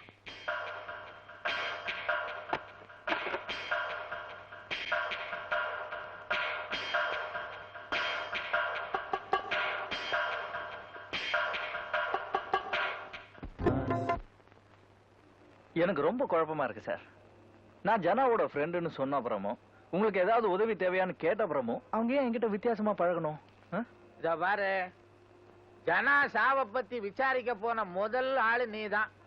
மறந்திருந்த விஷயத்தை ஞாபகப்படுத்தினா அவங்களுக்கு மரியாதை கொடுக்க தெரியல. இதெல்லாம் பெருசுபடுத்தாத விடு.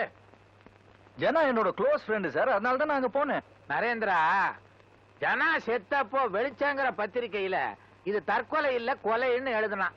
அது போக போக அடங்கி போச்சு.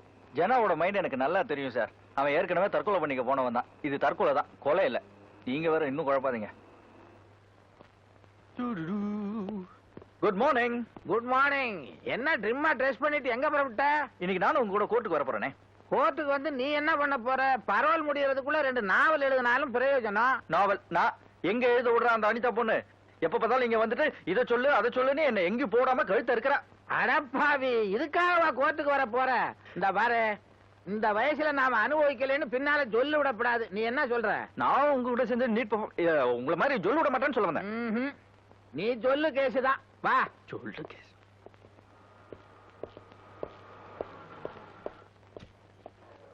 நரேந்திரா, நான் அப்படியே இங்கே இருக்கேன், நீங்க உள்ள போய் வேலையை பாருங்க. இன்னைக்கு ஒரு மர்டர் கேஸ், 2-3 பேரை கிராஸ் எக்ஸாமின் பண்ண வேண்டி இருக்கும். அதுல ஒருத்தன் செவுடு, கேட்ட கேள்வியே திருப்பி திருப்பி கேட்டுக்கிட்டு இருப்பேன். டைம் ஆகும்.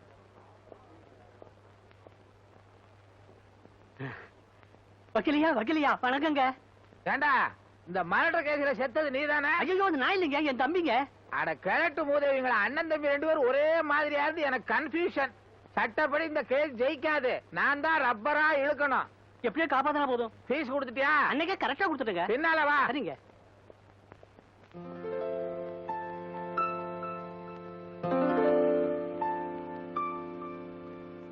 வக்கீல் சார், நான் சொல்றத கொஞ்சம் கேளுங்க சார். அனந்தகிருஷ்ணா, கேஸ் நடத்துறதுக்கு ஒரு வரமுறை வேணும். நம்ம இஷ்டத்துக்கு கேஸை தள்ளி போட்டு போக முடியாது. நீங்க வெயிட் பண்ணி நான் வந்துடுறேன். என்ன வரமுறை வேணும்? வக்காலத்துல கையெழுத்து வாங்கி ஃபீஸ் வாங்குற வரைக்கும் இந்த ஆளு ஏன் பின்னால அலைஞ்சுகிட்டு இருந்தாரு.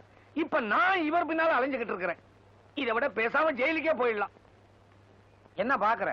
நீ என்ன அடிக்க போறியா? சொல்லு. யாரோ வராங்க, அடிக்கிறாங்க, உதைக்கிறாங்க. இதெல்லாம் போய் கம்ப்ளைண்ட் பண்ணா காலையிலே போட்டுக்க மாட்டேங்கிறாங்க.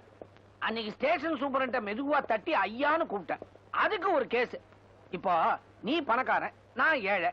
நாம 2 பேரும் ஒரே மாதிரி கேஸ்ல மாட்டிக்கிட்டோம்னு வச்சுக்க. ஒன்ன விட்டுறானுவா, என்ன மடக்கிறானுவா. இது என்ன நியாயம்? என்ன கேஸ்? எது என்ன கேஸா? என்ன பத்தி உனக்கு தெரியாதா? வேலையில இருந்து சஸ்பெண்ட் ஆன அப்புறம் இந்த கோர்ட் வராண்டால தான் நான் லோலோன்னு அலைஞ்சுகிட்டு இருக்கிறேன். இந்த கேஸுக்காக என் மாட்டை வித்தேன், மரத்தை வித்தேன், என் சம்சாரத்தோட நகை நட்டு எல்லாத்தையும் வித்துட்டேன். இனிமே விக்கிறதுக்கு என்ன இருக்குது? இப்படி டார்ச்சர் பண்ற அளவுக்கு அப்படி நான் என்னையா தப்பு பண்ணேன்?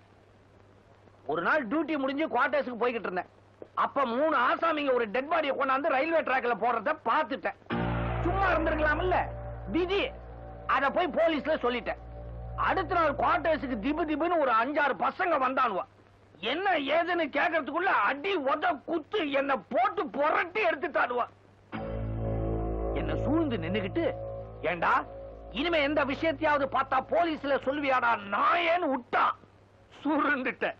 அப்பதான் புத்தி வந்துச்சு. இனிமே ரயில்வே டிராக்ல எவனாவது டெட் பாடியை கொண்டாந்து போட்டா பார்க்க கூடாது. அப்படியே மீறி பார்த்துட்டாலும் போலீஸ்ல சொல்லப்படாது. அப்புறம் என்னாச்சு? ஆர்கே சிட் ஃபண்ட்ஸ்ல வேலை செஞ்ச ஜனார்தனுடைய சாவு கொலையா தற்கொலையான்னு பத்திரிகையில என்னென்னமோ எழுதிக்கிட்டு இருந்தாங்க. அத பத்திலாம் நான் கண்டுக்கவே இல்லையே.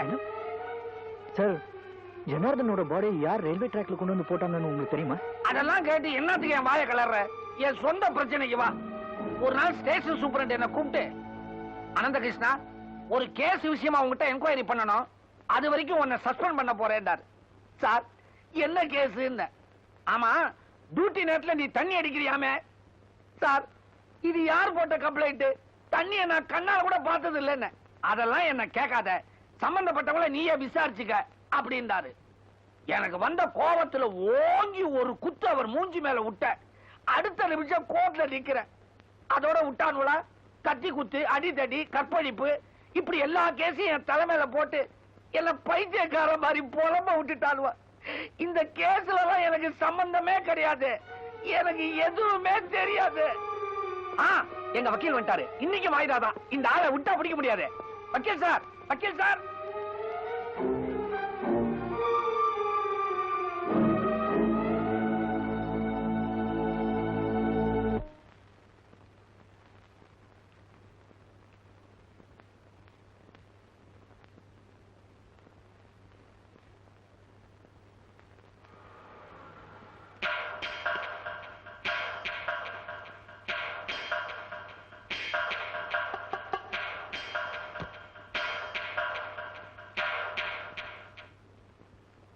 அம்மா கீதா, மறுபடியும் அந்த ஆள் வந்துட்டு இருக்கான். என்னை பத்தி கேட்டான்னா நான் இல்லைன்னு சொல்லிடு. என்ன?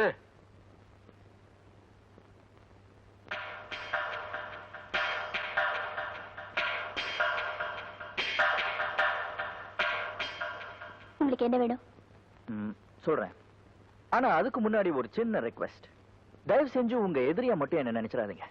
இத பாருங்க, இதுக்கு முன்னாடி நமக்குள்ள பழக்கம் எல்லாம் இருந்திருக்கலாம். ஆனா ஜனா மூலமா உங்களை பத்தி எல்லா விஷயமும் எனக்கு தெரியும். அந்த உரிமையில தான் நான் இங்க வரேன். நீங்க வந்த விஷயம் என்னன்னு மட்டும் சொல்லுங்க. ஜனாவோட சாவு தற்கொலை இல்லைன்னு வெளியே சில பேர் பேசிக்கிறாங்க. நோ, அண்ணன் தற்கொலை தான் பண்ணிக்கிட்டாரு.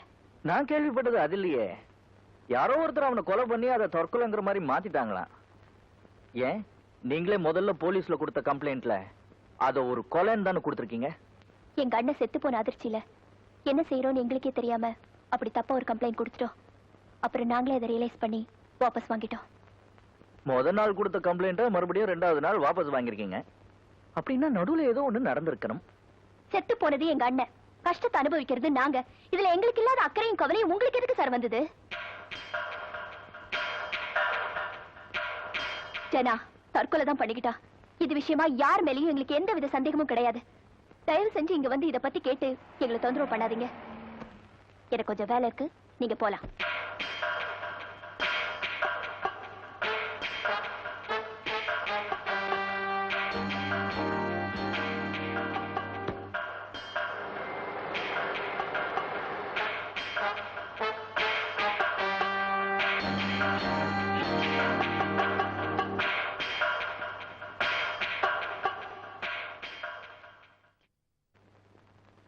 எக்ஸ்கியூஸ் மீ, மிஸ் அனிதா எங்க இருக்காங்க?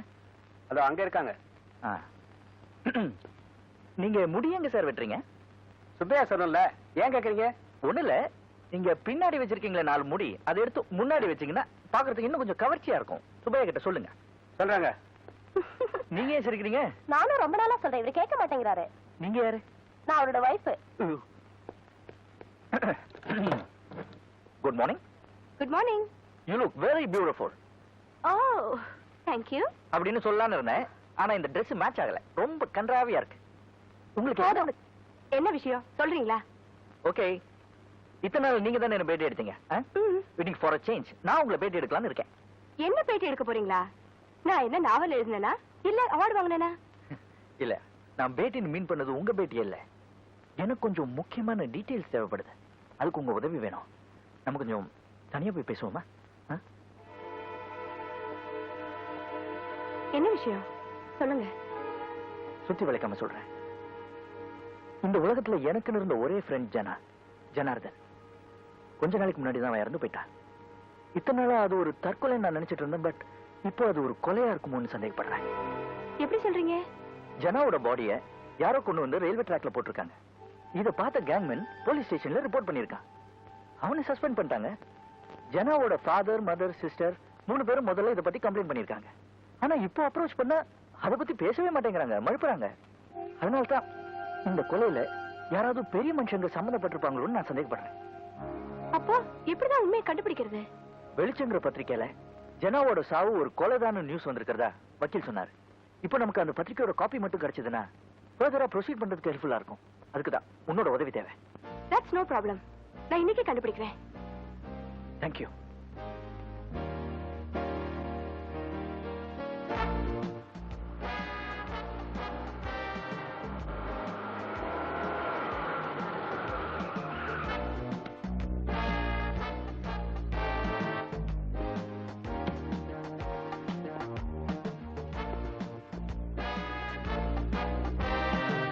என்ன போர்டு மட்டும் தான் இருக்கு, பில்டிங்க காணோம்? இந்த இடம் தான். நல்லா தெரியுமா? நல்லா தெரியும். அங்க கேப்போம். டென்ஷன் வந்துகிட்டு இருக்கு. Excuse me sir. இங்க ஒரு பிரஸ் இருந்ததே. ஆமா, மிஸ்டர் பிரான்சிஸ் சாரோட பிரஸ் அது. அவரை திடீர்னு மூடிட்டு எங்கேயோ போயிட்டாரு. அதை இடிச்சிட்டு ஃபிளாட் கட்டுறாங்க. அவர் இப்ப எங்க இருக்காரு தெரியுமா?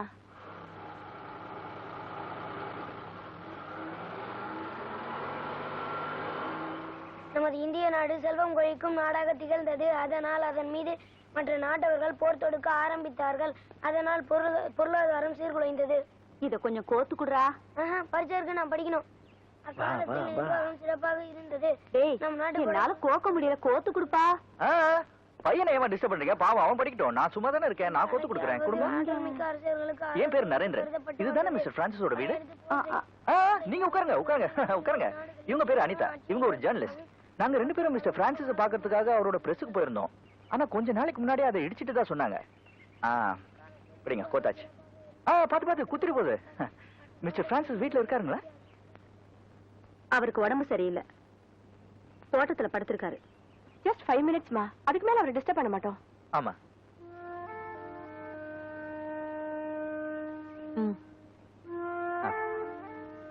ஓ ஜார்ஜ், அந்த ஸ்டூல் எடுத்துட்டு வா. ஸ்டூல் யாருக்கு? எனக்கா? தேங்க்யூ. தம்பி கீழே உட்காந்துபடி, அப்பதான் மண்டையில ஏறும்.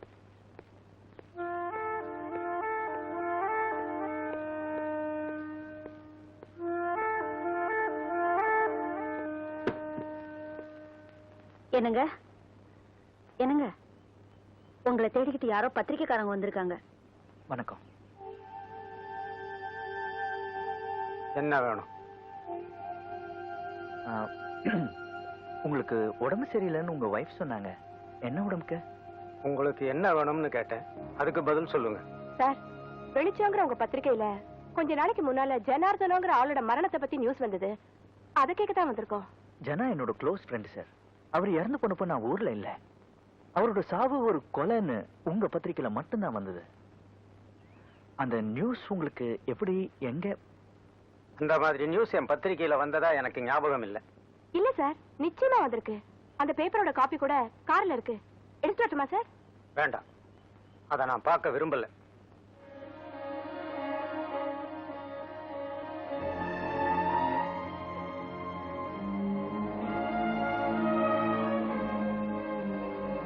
இதோ பாருங்க, உங்களை கையெடுத்து கும்பிட்டு கேட்டுக்கிறேன், தயவு செய்து என்ன எதுவும் கேட்காதீங்க. என் பொண்டாட்டி பிள்ளையாவது உயிரோட இருக்கட்டும். போயிடுங்க. மிஸ்டர் பிரான்சிஸ், உங்ககிட்ட இருந்து உண்மையை தெரிஞ்சுக்கலாம் தான் நாங்க இங்க வந்திருக்கோம். வேற எந்த தப்பான நோக்கமும் எங்களுக்கு கிடையாது. மிஸ்டர் பிரான்சிஸ், நடந்த விஷயத்தை பத்தி உங்க பத்திரிக்கையில தைரியமா எழுதிருக்கீங்க. அப்படியே இப்போ மறுக்கிறீங்க? எந்த நேரத்துல அந்த விஷயத்தை பத்தி இவர் பத்திரிக்கையில எழுதினாரோ அன்னைக்கே எங்களுக்கு கஷ்டகாலம் ஆரம்பமாயிடுச்சு. எங்க பிரஸையும் உடைச்சு நாசமாக்கிட்டு இவர் காலையும் ஒடிச்சு படுத்த படுக்கையாக்கிட்டாங்க.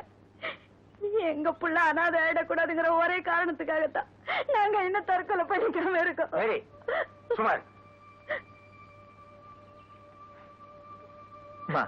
இப்படி எல்லாம் செஞ்சது யாரு? உங்க ஃப்ரெண்ட யாரு கொலை பண்ணாங்களோ அவங்கதான். பணமும் செல்வாக்கு இருக்கிறதுனால அவங்க இஷ்டப்படி அக்கிரமம் பண்றாங்க. சார், எங்களால உங்களுக்கு எந்த ஆபத்தும் வராது. உங்களை இப்படி கொடுமைப்படுத்தினது யாருன்னு சொல்லுங்க.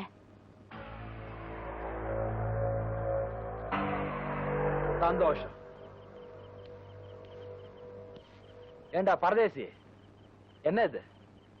கையில பேப்பர் பேனாவ இருக்கிறதுக்காக கண்டபடி எழுதிடுறதா?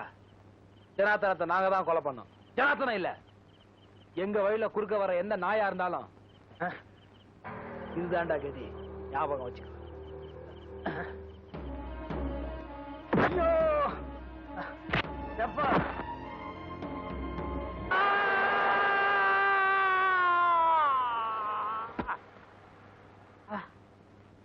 6 மாசம் பெரிய ஆஸ்பத்திரியில தங்கி ட்ரீட்மெண்ட் எடுத்துக்கிட்டேன். கையில இருந்த பணம் எல்லாம் தீந்து போச்சு. சோத்துக்கே வழி இல்லாத போது வைத்தியம் எதுக்குன்னு பாதியிலேயே வந்துட்டேன். ஏதோ என் சம்சாரம் பக்கத்துல இருக்கிற தோட்டத்துக்கு வேலைக்கு போறதுனால கால் வைத்து கஞ்சிக்காவது கவலை இல்லாம இருக்க முடியுது.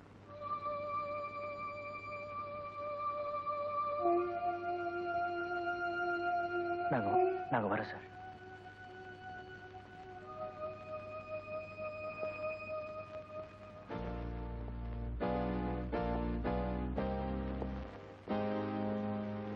என்னங்க, உங்களை ஒண்ணு கேட்கலாமா? கேளுங்க. அவங்களுக்கு வைத்தியம் பண்ண எனக்கு அவ்வளவா வசதி இல்ல. அவர் கஷ்டத்தை பத்தி ஏதாவது பத்திரிகையில எழுதினா கொஞ்சமாவது உதவி கிடைக்கும். மாசம் பூரா மாடா உழைச்சாலும் 100 ரூபாய் தான் சம்பளம் தர்றாங்க. அது எங்க சாப்பாட்டுக்கு பக்கத்துல.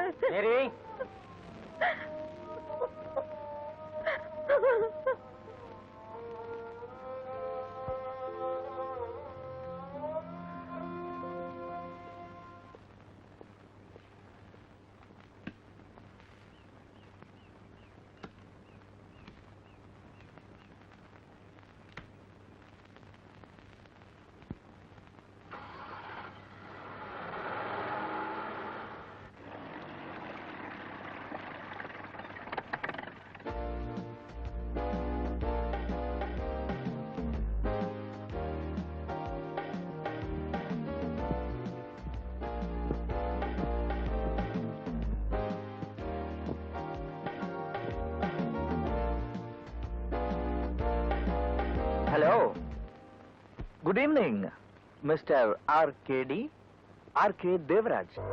நீங்க மிஸ்டர் மாசிலாமணி மினிஸ்டரோட மச்சான்ல? And you are Mr. Thomas, DSPயோட son.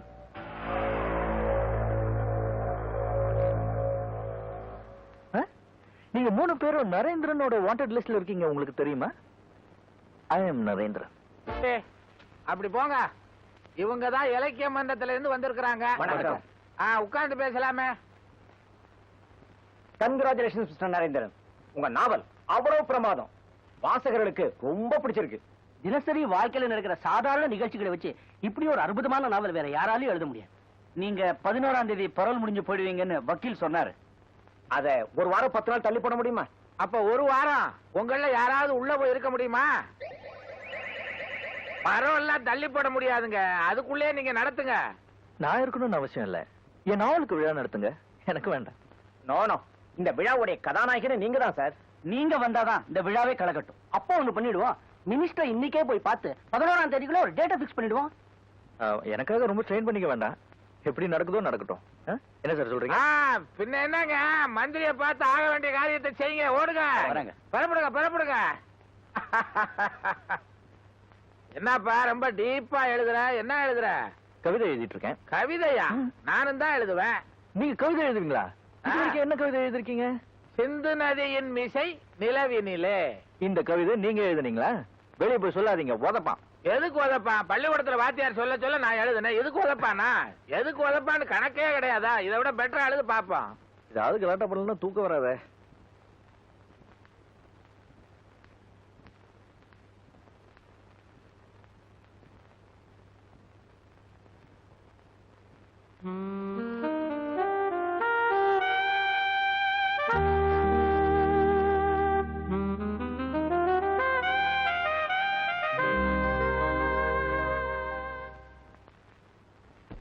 இங்கு இருக்கும் காலம் வரைக்கும்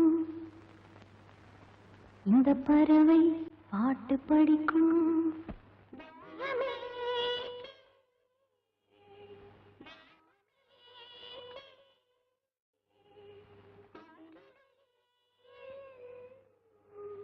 காலமே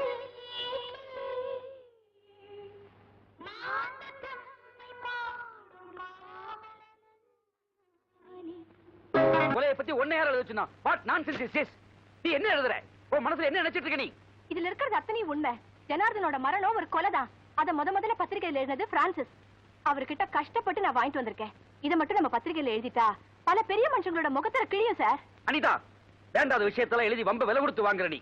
this is not the place for investigating journalism. இந்த மாதிரி மேட்டர்லாம் நம்ம ஆபீஸ் குப்பத்தொட்டில இடம் கிடையாது. என்ன சார் அர்த்தம் இல்லாம பேசுறீங்க? இது ஒரு சென்சேஷனல் ரைட் அப். இத கண்டிப்பா நம்ம பத்திரிகையில போட்டே ஆகணும். நோ, எந்த உண்மையை பத்திரிகையில போடணும், எந்த உண்மையை பத்திரிகையில போடக்கூடாதுன்னு எனக்கு தெரியும். You don't teach me. சாட்சிகளோட நான் கொண்டு வந்த கட்டுரையை போட முதுகெலும்பு இல்லாத நீங்க பத்திரிகையில எடிட்டரா வேலை செய்யறதை விட எங்கேயாவது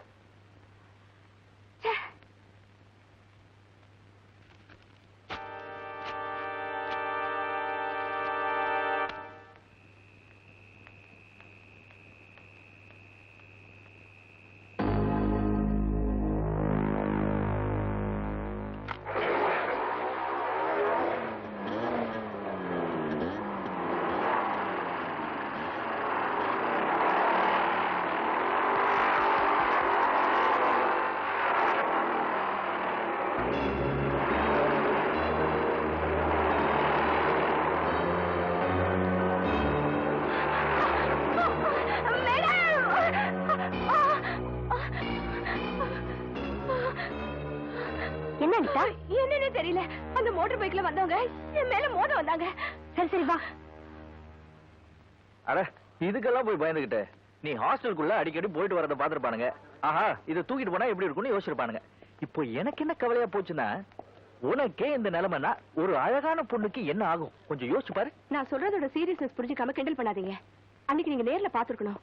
அவங்க என்ன கொலை பண்ணத்தான் அப்படி கூட்டமா வந்தாங்க. உன்னை எதுக்கு கொலை பண்ணணும்? அதான் எனக்கும் புரியல. ஜனாவோட மரணத்தை பத்தி நான் ஒரு ரிப்போர்ட் கொடுத்தேன். அத பத்திரிகையில போடல. அதுக்கு என்ன காரணம்? இப்ப என்ன கொலை பண்ண முயற்சி பண்ணாங்க. இதுக்கு என்ன காரணம்? ஒண்ணுமே புரியல. இந்த பாரு, நான் ஏற்கனவே ரொம்ப குழம்பு போயிருக்கேன், என்னை போட்டு இன்னும் குழப்பாத.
இது எந்த இடம்? ஆர்கே தேவராஜோட கெஸ்ட் ஹவுஸ். தேவராஜ் கெஸ்ட் ஹவுஸா? இந்த இடத்துல கீதாக்கு என்ன வேலை? இங்க யாரெல்லாம் இருக்கா? அவ்வளவா டீடைல்ஸ் தெரியாது, பட் இது ஒரு மாதிரியான இடம்னு கேள்விப்பட்டிருக்கேன். டே டைம்ல யாருமே இருக்க மாட்டாங்க, ஆனா நைட்ல நிறைய கார்ஸ் வரும், ஒரே பிஸியா இருக்கும். It looks mysterious.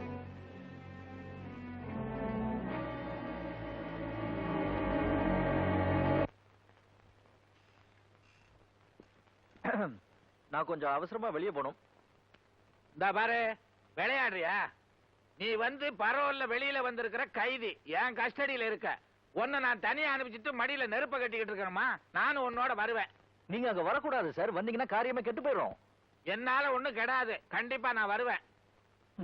வந்து தொலைங்க. என்ன இப்படி சலிச்சுக்கிறான்?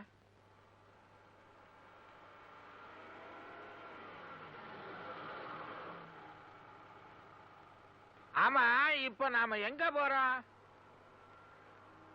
என்ன நான் கேக்குறேன், பதில் பேசாம வந்துகிட்டே இருக்கிற? தேவராஜோட கெஸ்ட் ஹவுஸ்க்கு. அங்க ராத்திரியில என்ன நடக்குதுன்னு நான் பார்க்கணும். ரொம்ப அவசியம்தான். இந்த பாரு, உனக்கு உசிர் மேல ஆசை இருந்தா முதல்ல வண்டியை திருப்பு. எனக்கு உயிர் மேல ஆசை இல்ல. எனக்கு உயிர் மேல ஆசை இருக்கே, திருப்பு. இதுக்கு தான் நான் அப்பவே படிச்சு சொன்னேன், கூட வராதீங்கன்னு. கேட்டீங்களா? இப்ப என்ன மொழி போச்சு? வண்டியை ஓரமா நிறுத்த. இறங்குங்க.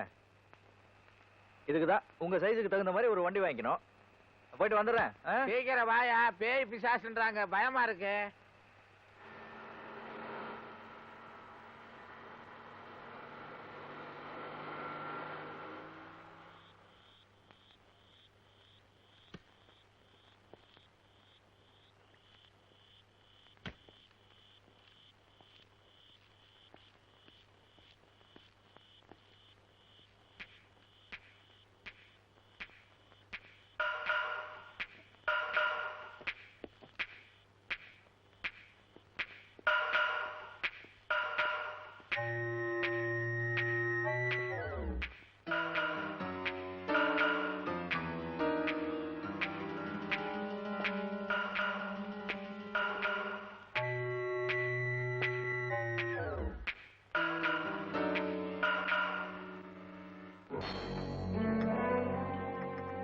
Hi.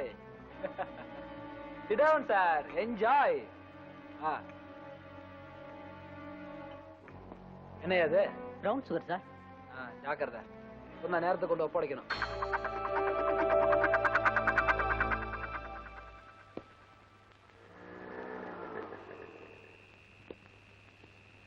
யோ, யாரியா நீ? நான் சும்மா நிக்கிறேன். சும்மா நடுராத்திரில என் வீட்டு வாசல்ல ஏன்டா நிக்கிறேன்? ஏண்டாவா? என்ன கொஞ்சம் கூட மரியாதை இல்லாம பேசுற? பல்ல உடைச்சிருவேன். அயோக்கிய பயல. இந்த பாருடா, நடு ரோடு, நான் நிப்பேன். இது கவர்மெண்ட், இது டாக்ஸ் கட்ட. என்ன எவடா கேக்குறது? ஏம்பா சங்கர், யாருப்பா அது? யாருன்னு தெரியலப்பா, மொழியே சரியில்லை, சொல்ல மாட்டேங்கிறான். போன வாரம் மளிகை கடை கோபால அவன் பொண்டாட்டியோட படுத்திருந்த போது எவனோ ஒருத்தன் ஜன்னல் வழியா எட்டி பார்த்தானே, அவன மாதிரியே இல்ல இவன். எந்த ஆள் மாதிரி இருக்கு? யார் பொண்டாட்டி யாரா பார்த்தா? அது உங்களுக்கு பழக்கம். ஆமாயா, அந்த ஆள மாதிரியே தான் இருக்கு. யோ நில்லையா. என்னது எல்லாரும் வர்றீங்க? நரேந்திரா, இந்தாப்பா நில்ல. இங்க வாயா. இந்த நேரத்துல எங்க போயிட்டு வர? வந்து செகண்ட் ஷோ சினிமா போயிட்டு வர்றேன். என்ன கதையா விடுற? இந்த ஏரியாவுல சினிமா தியேட்டரே இல்ல. எடியா கவுண்டர் ஃபைல. சார், வீணா என் பேர்ல சந்தேகப்படாதீங்க, நான் ஒரு அட்வொகேட். அட்வொகேட்னா கவுண்டர் ஃபைல் கிடையாதா? எட்ரா கவுண்டர் ஃபைல. இந்த பாருங்க, பாடா போடான்னு மரியாதை குறைவா பேசாதீங்க. அட்வொகேட் சந்திரசேகரன் கேள்விப்பட்டிருக்கீங்களா? அது நான் தான். முதல்ல சினிமாவுக்கு போயிட்டு வந்தாங்கற, இப்போ என்னடா அட்வொகேட்ங்கற? உன்னை இப்படி எல்லாம் கேட்டா சரிப்படாது. நட ஸ்டேஷனுக்கு. இந்த பாருங்க, வாயா நீங்க வருத்தப்படாதீங்க. வாயா விடுங்க. யோ கேக்கே, இத்தனை நாளா எங்க போன? அது ஒண்ணும் இல்ல, ஊர்ல எங்க மாமா ஒருத்தர் தவறி கிணத்துல விழுந்துட்டு தான் செய்தி வந்தது, அதான் பார்க்க போயிருந்தேன். அரப்பாமே என்ன ஒண்ணும் ஆகல, அவர் விழுந்த கிணத்துல தண்ணி இல்ல, அதான் அவரே மெதுவா விழுந்து வெளில வந்துட்டாரு. வக்கீல் சார், வக்கீல் சார். வக்கீல நேத்து ராத்திரியில இருந்து காணோம். காணமா? உங்க கூட தானே இருந்தாரு? ஆமாமா, நேத்து ராத்திரி நாங்க 2 பேரும் தான் ஒண்ணா வெளியே போனோம். திரும்பி வரைச்சு ஆளை காணோம். காணமா? அடப்பாவி, நான் இல்லாத போது வக்கீல கொலை பண்ணாம போல இருக்கு.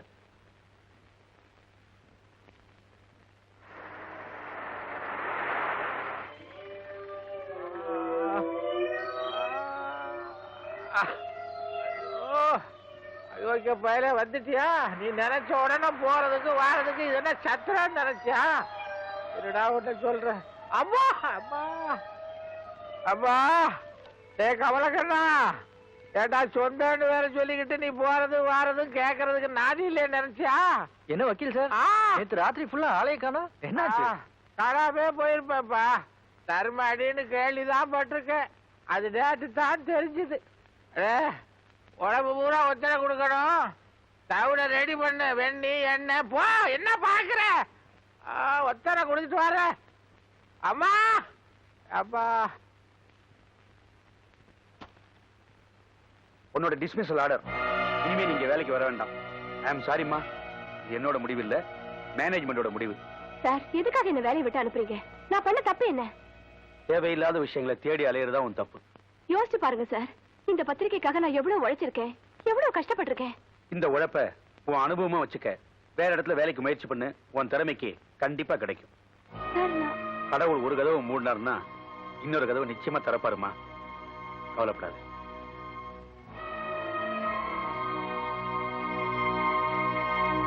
சுந்தரமூர்த்தி, என்னாச்சு? அது விஷயத்த சொல்லிட்டேன். பாவம் ரொம்ப மன வருத்தத்தோட போறா. அவ வருத்தத்தோட போறா, நமக்கு என்னையா? We want discipline. நீங்க சொல்றது உண்மைதான் சார். ஆனா அனிதா நம்ம பத்திரிகைக்கு ரொம்ப பக்கபலமா இருந்தா. She is very intelligent. Mister Sundaramurthy, Anitha தொடர்ந்து இங்க வேலை பார்த்தா நம்ம நிறுவனத்துக்கு தாயா கஷ்டம் வரும். ஒரு சாதாரண ஜர்னலிஸ்ட விட நமக்கு ரொம்ப முக்கியமானவங்க நம்ம நண்பர்கள் ஐயா. போய் வேலையை பாருங்க.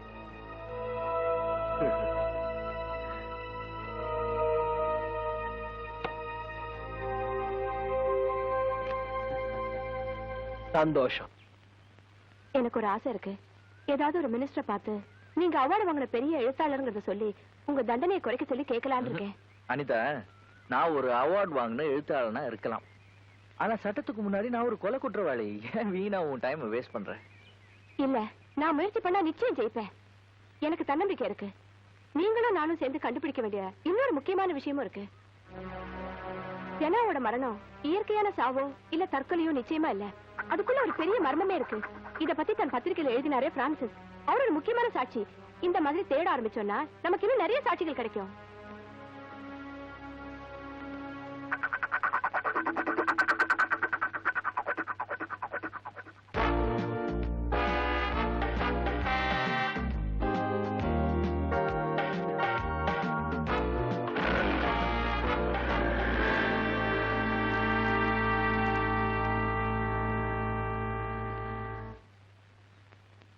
இந்தாப்பா, நீ எழுதின நாவலுக்கு ராயல்டி பணம்.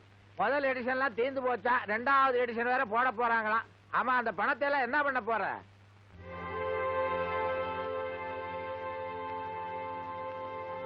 மாசம் பூரா மாடா உழைச்சாலும் 100 ரூபாய் தான் சம்பளம் தர்றாங்க.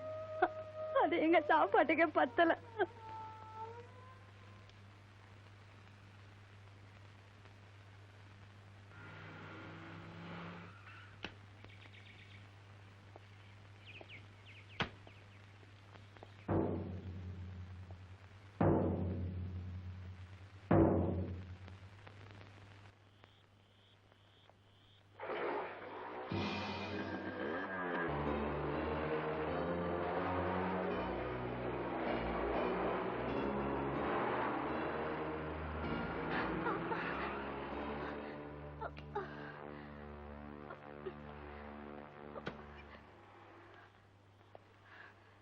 இங்கே இரு.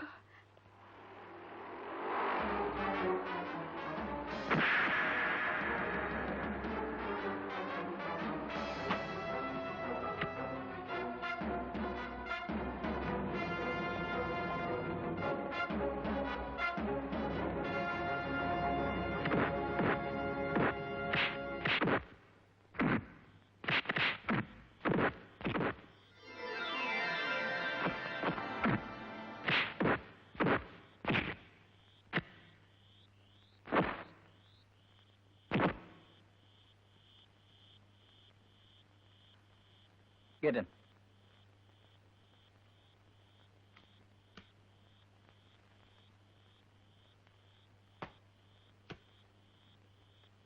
அனிதா, ஒரு முக்கியமான விஷயத்தை சொல்றதுக்கு தான் நான் இங்க வந்தேன். என்ன? பிரஸ் ஓனர் பிரான்சிஸ் இறந்துட்டாரு. ஹலோ, ஆமா நான் தான் வக்கீல் பேசுறேன். ராம் நரேந்தர் என் கூட தான் இருக்காரு.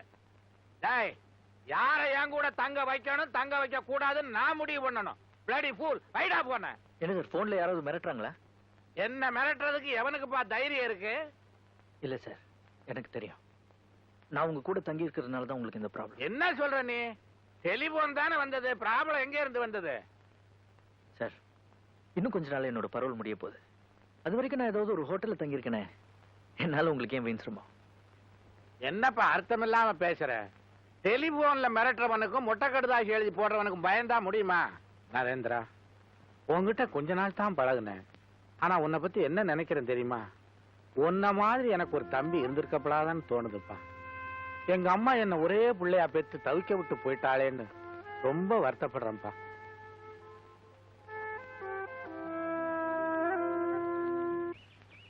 இது பார், இதையெல்லாம் நீ மறந்துடு, ஓகே? என்கிட்ட ஒரு அழகான பிளான் இருக்கு. ஆனா ஆஸ் a ஜேர்னலிஸ்ட் நீ தான் அதை பண்ண முடியும். கொஞ்சம் ரிஸ்க் பண்றியா? சொல்லுங்க. ஹலோ. ஹலோ, வாங்க அனிதா. என்ன இந்த ராத்திரி நேரத்துல? ஒண்ணும் இல்ல, நாளைக்கு காலைல ஊருக்கு போறேன். அதுக்குள்ள உங்களை எல்லாம் பாக்கணும்னு தோணுச்சு. நைட் டியூட்டில இருக்கவங்களை இப்பதானே பார்க்க முடியும். ஆமா, எடிட்டரோட ஏதாவது தகராறா? சிச்சி, ஒண்ணும் இல்ல, நானே தான் ரிசைன் பண்ணேன். கம்போசிங்ல எல்லாரும் இருக்காங்களா? ஓ, இருக்காங்களே. Thank you. Hi. Hi Divya. ஓகேமா? இருக்கேன். என்ன அனிதா, வேலையை விட்டுட்டியா? பிடிக்கலையா? சிச்சி, நான் வேலையை ஒண்ணு பிடிக்காம விடல. ஊர்ல அப்பா தனியா இருந்து கஷ்டப்பட்டுட்டு இருக்காரா, அதான் நான் சாரி.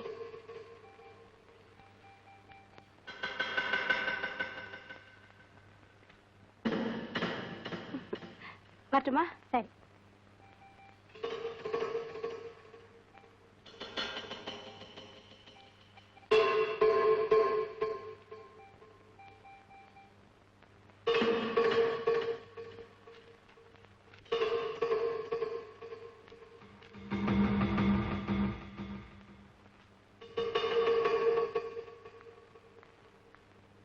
என்ன தமிழ்மணி, சௌக்கியமா? இருக்கம்மா. அப்பா இருக்காங்க. வீட்டுல சௌக்கியமா? கரண்ட் கட் ஆயிடுச்சு, இருங்க ஜெனரேட்டர் போட்டு வரேன்.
சந்தோஷம்யா.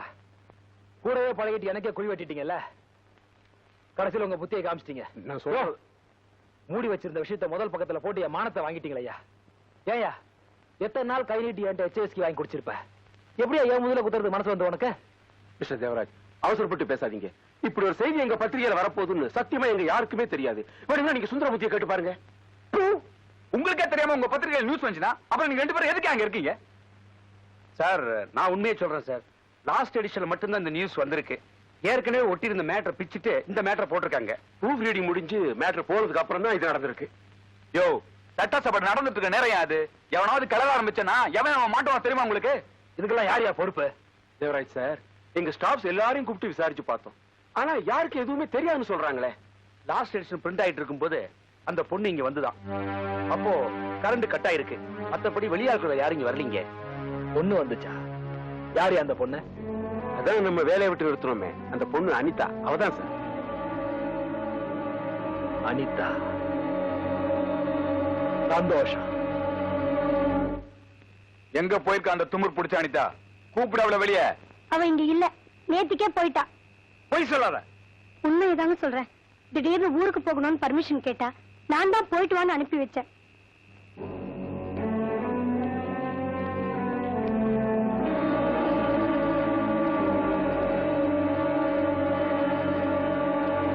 உங்கள எவ்வளவுக்காவது தெரியுமா அவ எங்க போயிருக்கா, எப்ப வருவான்னு? இத பாருங்க, நான் சத்தியமா சொல்றேன், அவ இங்க இல்ல. இது பொம்பளை பசங்க தங்கி இருக்கிற ஹாஸ்டல். தயவு செய்து இங்க ஒண்ணும் ப்ராப்ளம் பண்ணிடாதீங்க ப்ளீஸ். உங்களை நான் கெஞ்சி கேட்டுக்கிறேன். யாரு? அனிலா? அனிதாவா?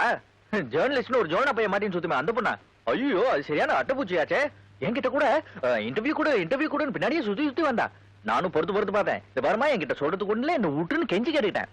ஒரு நாளைக்கு என்ன பண்ணேன், அவ மூஞ்சிலே அடிக்கிற மாதிரி கதவை முகத்திலே சாத்தி அமைச்சிட்டேன். அன்னைக்கு பார்த்ததுதான். அதுக்கப்புறம் அவளை பார்க்கவே இல்லை. ஏன் சார் அவளை தேடுறீங்க? அவளை பார்க்க வேண்டி இருக்கு. ஹாஸ்டலுக்கு போயிருந்தோம், அங்க அவ இல்ல. ஒருவேளை இங்க இருக்காளான்னு பார்க்க வந்தோம். இங்க தேடியா 3 ஆம்பளைங்க இருக்கும், அவ்வளவுதான். நானு வக்கீலு, சமையல்காரன். ஆமா, அந்த பொண்ணை பத்தி இப்படி விசாரிக்கிறீங்களே, அவளால ஏதாவது பிரச்சனையா? பிரச்சனை தான். என்ன பிரச்சனைங்கிறத அவகிட்ட நேரடியாவே பேசிக்கிறேன். அதானே, என்கிட்ட ஏன் சொல்லணும்? அவ இனிமே இங்க வரமாட்டா சார். அப்படியே வந்தாலும் உங்களுக்கு போன் பண்ண சொல்லுவா. வாடா. எக்ஸ்கியூஸ் மீ சார், இன்னைக்கு மார்னிங் நியூஸ் பேப்பர்ல உங்களை பத்தி ஒரு ஐட்டம் படிச்சனே. ஏதோ பழைய விஷயங்களும் குத்தி கிளறி வெளியே கொண்டு வந்துட்டாங்க போல இருக்கு. இவங்களுக்கு எல்லாம் வேற வேலையே இல்ல சார். ஆமா, உங்களுக்கும் அந்த பத்திரிக்கைக்கும் ஏதாவது முன்விரோதமோ?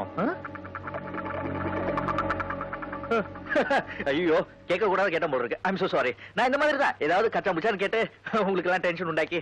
பரவாயில்ல, நீங்க போங்க.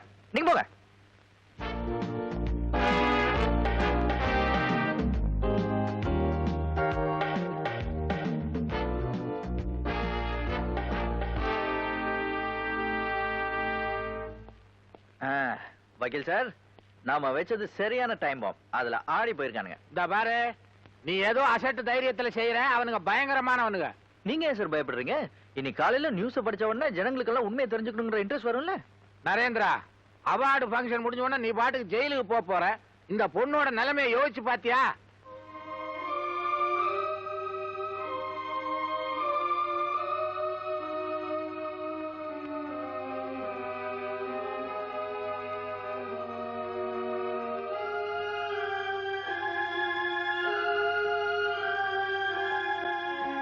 இந்த ஃபங்க்ஷன் முடிஞ்ச உடனே நான் எங்க ஊருக்கு போலான்னு முடிவு பண்ணிருக்கேன்.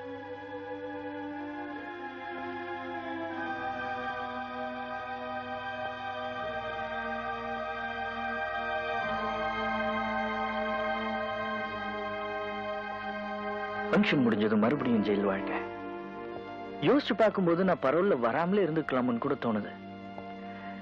அன்பு காட்டுறதுக்கும் ஆதரவா இருக்கிறதுக்கும் யாருமே இல்லாம இருந்த எனக்கு இந்த 28 நாள்ல எத்தனை மாறுதல்கள்.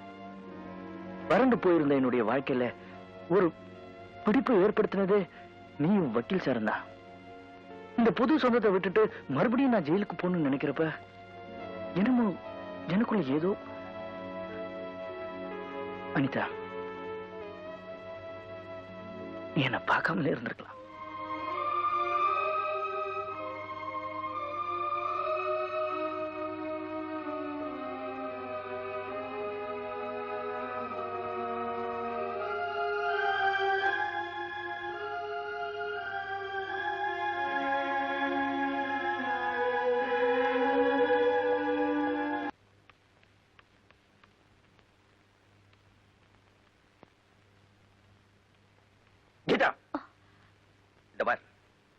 உன்கிட்ட இன்னைக்கு நான் பேசியே ஆகணும். உனக்கு இஷ்டம் இருக்குதோ இல்லையோ உன்கிட்ட இருந்து சில விஷயங்கள் எனக்கு தெரிஞ்சாகணும். நீ இந்த ஊரே கூட்டினாலும் எல்லாரும் முன்னாடி உன்கிட்ட கேட்கறதுக்கு நான் தயங்க மாட்டேன். யார் நீங்க? உங்ககிட்ட பேசுறதுக்கு எனக்கு என்ன இருக்கு? என்ன இருக்குன்னு உனக்கு தெரியும். அப்பாவியான உன் அண்ணனை கொலை பண்ணி உன் குடும்பத்தை நடுத்தருல நிக்க வச்சிருக்கானுங்க. அந்த கொலைகார கும்பலுக்கும் உனக்கு என்ன சம்பந்தம்? நில்லு. பணத்தையும் பலத்தையும் வச்சு இந்த ஊரே ஏமாத்திட்டு இருக்கிற அந்த திருடங்களோட உனக்கு என்ன வேலை? கீதா, போதைப் பொருள் விக்கிற இடத்துலயும் பொம்பளை வியாபாரம் நடத்துற இடத்துலயும் நீ என்ன பண்ற? Are you a pimp or a prostitute? ஜனா என்கிட்ட எல்லாத்தையும் சொல்லியிருக்கான். அவனுக்கு வேலை கிடைக்கணுங்கிறதுக்காக உன் கழுத்துல காதுல இருந்த நகையெல்லாம் கழட்டி கொடுத்திருக்கேன். அவன்கிட்ட பணம் இல்லைங்கிற ஒரே காரணத்துக்காக கூடி வந்த சம்பந்தத்தையும் வேண்டான்னுட்டேன். ஜனா உன்ன நினைச்சு தற்கொலை பண்ணிக்காம இருந்தா. அப்படி எல்லாம் இருந்த நீ இப்ப ஏன் அந்த கொலைகார கும்பலோட சேர்ந்து உண்மையை மறைக்கிற? கீதா, ஜனாவை கொன்னவங்களோட பழகிறது நீ ஜனாவுக்கு செய்யற துரோகம் இல்லையா? சொல்லு.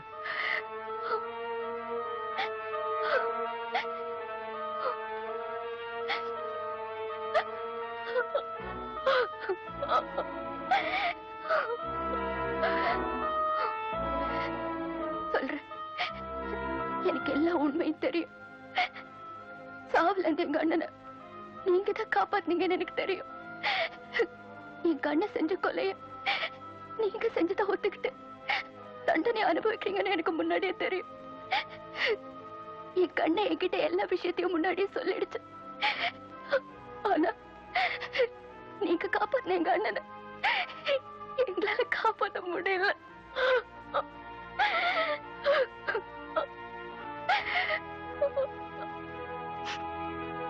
நீங்க பலமுறை எங்க வீட்டுக்கு வந்திருக்கீங்க. எங்க உங்க கூட நின்னு பேசினா துக்கம் தாங்காம மனசு வெடிச்சு உண்மையை சொல்லிடுவோமோன்னு பயந்துதான் உங்களை பாக்குறதே நான் அவாய்ட் பண்ண. எங்க நிலைமை அப்படி ஆயிடுச்சு. ஒவ்வொரு நிமிஷமும் யாருக்கோ பயந்து நாங்க வாழ்ந்துட்டு இருக்கோம். என் கண்ணனோட சாவு தற்கொலை இல்ல, கொலைதான்.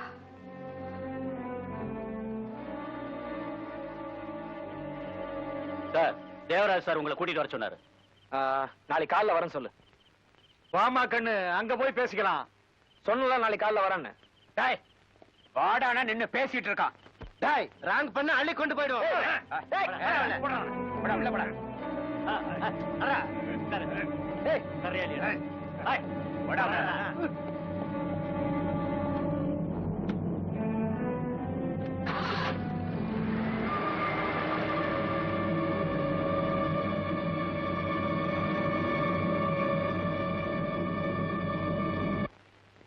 பொழுது விடுகிற வரையிலும் எங்க அண்ணனுக்காக தூங்காம காத்துட்டோம்.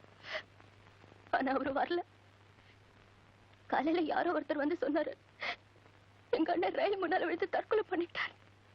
நாங்க உடனே போலீஸ்ல கம்ப்ளைண்ட் பண்ணோம். அன்னைக்கு சாயந்தரமே எங்களை விசாரிக்கிறதுக்காக போலீஸ்காரங்க வந்தாங்க.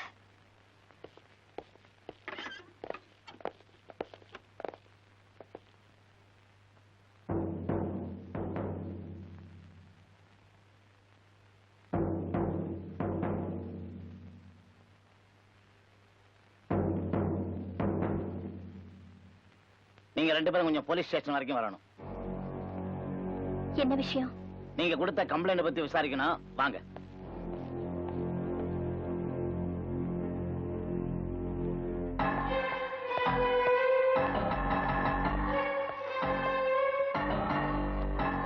ஏறுங்க.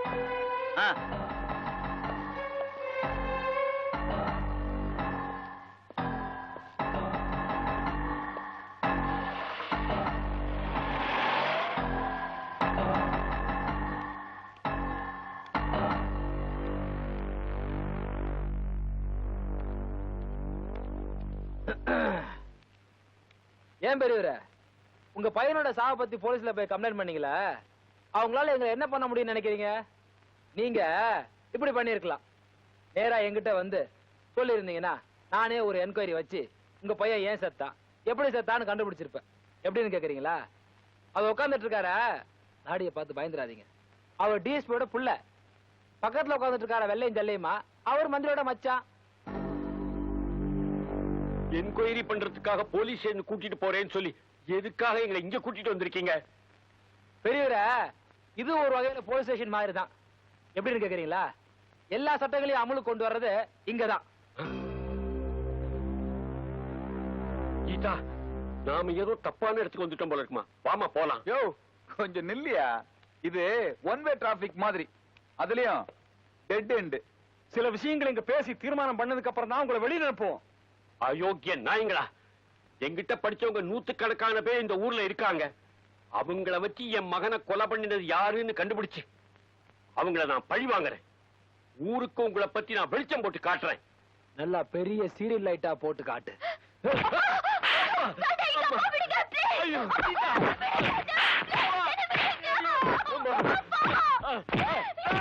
நான் சொல்றதுக்கு சார், சார்.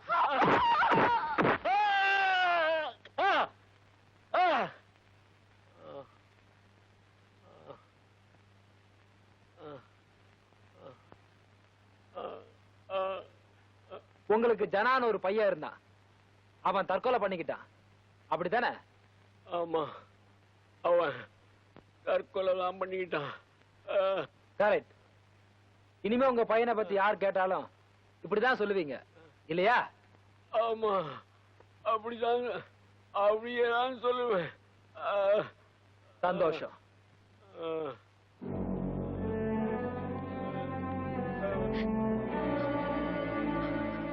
அம்மாடி, இன்னையில இருந்து நீ, உங்க அம்மா, உங்க அப்பா எல்லாம் நான் சொல்றபடிதான் கேட்கணும். மண்டையில மூலகா நினைச்சு கண்டபடி ஏதாவது பண்ணீங்கன்னா புழு நசுக்கிற மாதிரி நசுக்கிடுவேன்.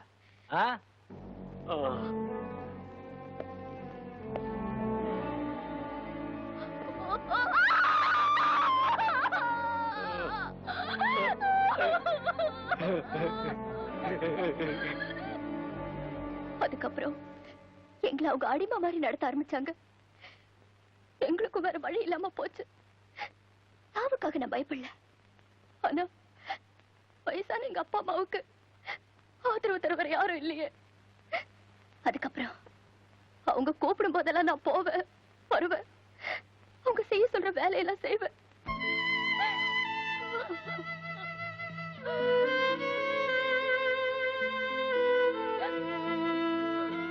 கீதா, அழாத.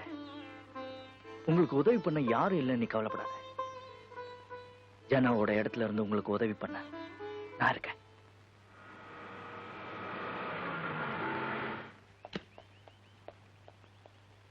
என்ன பசங்களா? அங்கிள் அங்கிள், இப்ப வக்கீல் அங்கிளுக்கு எப்படி இருக்குது? ஏன், என்னாச்சு அவருக்கு? உங்களுக்கும் அடிபட்டுதா? என்ன என்ன சொல்றீங்க? அப்ப உங்களுக்கு விஷயமே தெரியாதா? வக்கீல் மாமாவா யாரோ அடிச்சு போட்டாங்களா, ஏரிக்கா ஹாஸ்பிடல்ல சேர்த்துக்காங்கன்னு போன் வந்தது. அதான் பாட்டியும் சமையல்கார மாமாவும் ஆஸ்பத்திரிக்கு போயிருக்காங்க.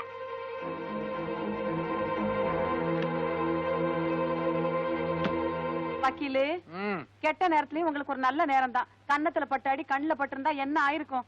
இனிமையாவது வேலையா வெளியில போகும்போது ஏதாவது நல்ல முகத்துல முடிச்சிட்டு போங்க. இவன் முகத்துல முழிக்காதீங்க. வக்கீல் சார், முதல்ல அந்த வீட்டை காலி பண்ணிட்டு வேற வீட்டுக்கு போவோம். ஏண்டா? அன்னைக்கு சும்மா இருந்தவங்கள ஸ்டேஷனுக்கு கொண்டு போய் போலீஸ்காரனுங்க முட்டி முட்டி பேத்தானுங்க. இன்னைக்கு எவனோ ஒருத்தவங்கள பொத்தி எடுத்திருக்கான். இந்த அம்மாவோட ஊர் தரதர மூச்சு வீடு முதல்ல காலி பண்ணுவோம். அறிவு கெட்டவனே, எங்கே கிடந்த ஒரு கொலகாரனை கொண்டாந்து வீட்டுக்குள்ள வச்சுக்கிட்டு இருக்காரு. இதுக்கெல்லாம் நானாட பொறுப்பு? கமலக்கண்ணா சார், ஒரு உதவி பண்றியா? சொல்லுங்க சார். பக்கத்துல ஒரு ஆட்டோவை பிடிச்சு எவ்வளவு சீக்கிரம் இந்த கிழவி அனுப்ப முடியுமோ அனுப்பு. என்ன நீயும் போடா. ஆட்டோலியா? ஆட்டோலியா? நடந்தே போடா. அறிவட்ட கழுதுங்களா. ஒரு மனுஷன் வாழ்வா சாவான்னு போராடிக்கிட்டு இருக்கான். நீங்க ரெண்டு பேரும் தஞ்சாவூர் தவுல் மாதிரி அடிச்சுக்கிறீங்களே, போக எதிர்ச்சு. ஐயோ பாவம்னு பாக்க வந்தேன் பாரு. எனக்கு வேணும். வராத கிளவியா கிளவி. இவர் பெரிய குமரன். எது? அப்பா, இங்க இருக்காரு உன் வக்கீல். போ.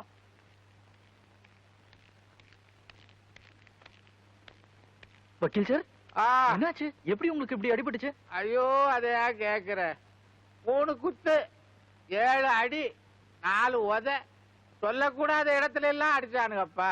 இன்னொன்னு சொன்னானுங்க பாரு, நான் எங்க அம்மாவுக்கு இல்லீகலா பிறந்தவனா, அதையும் லோக்கல் லாங்குவேஜ்ல சொல்றானுங்கப்பா. யாரு யாரு இப்படி எல்லாம் செஞ்சது? அட, அடிக்கிறவன் அட்ரஸ் கொடுத்துட்டு அடிக்கிறான். எது எப்படி இருந்தாலும் நாளைக்கு உன் அவார்டு ஃபங்க்ஷனுக்கு நான் வந்துடுறேன்ப்பா. ஃபங்க்ஷன் நடந்த அடுத்த நாள் என்னுடைய பரவல் முடியுது. திரும்பவும் நான் ஜெயிலுக்கு போறதுக்குள்ள எனக்குன்னு சில கடமைகள் இருக்கு. அதை நான் முடிச்சாகணும். எங்க அம்மாவுக்கு உடம்பு சரியில்லை, நாளைக்கு வரேன் முதலாளி கிட்ட சொல்லுப்பா.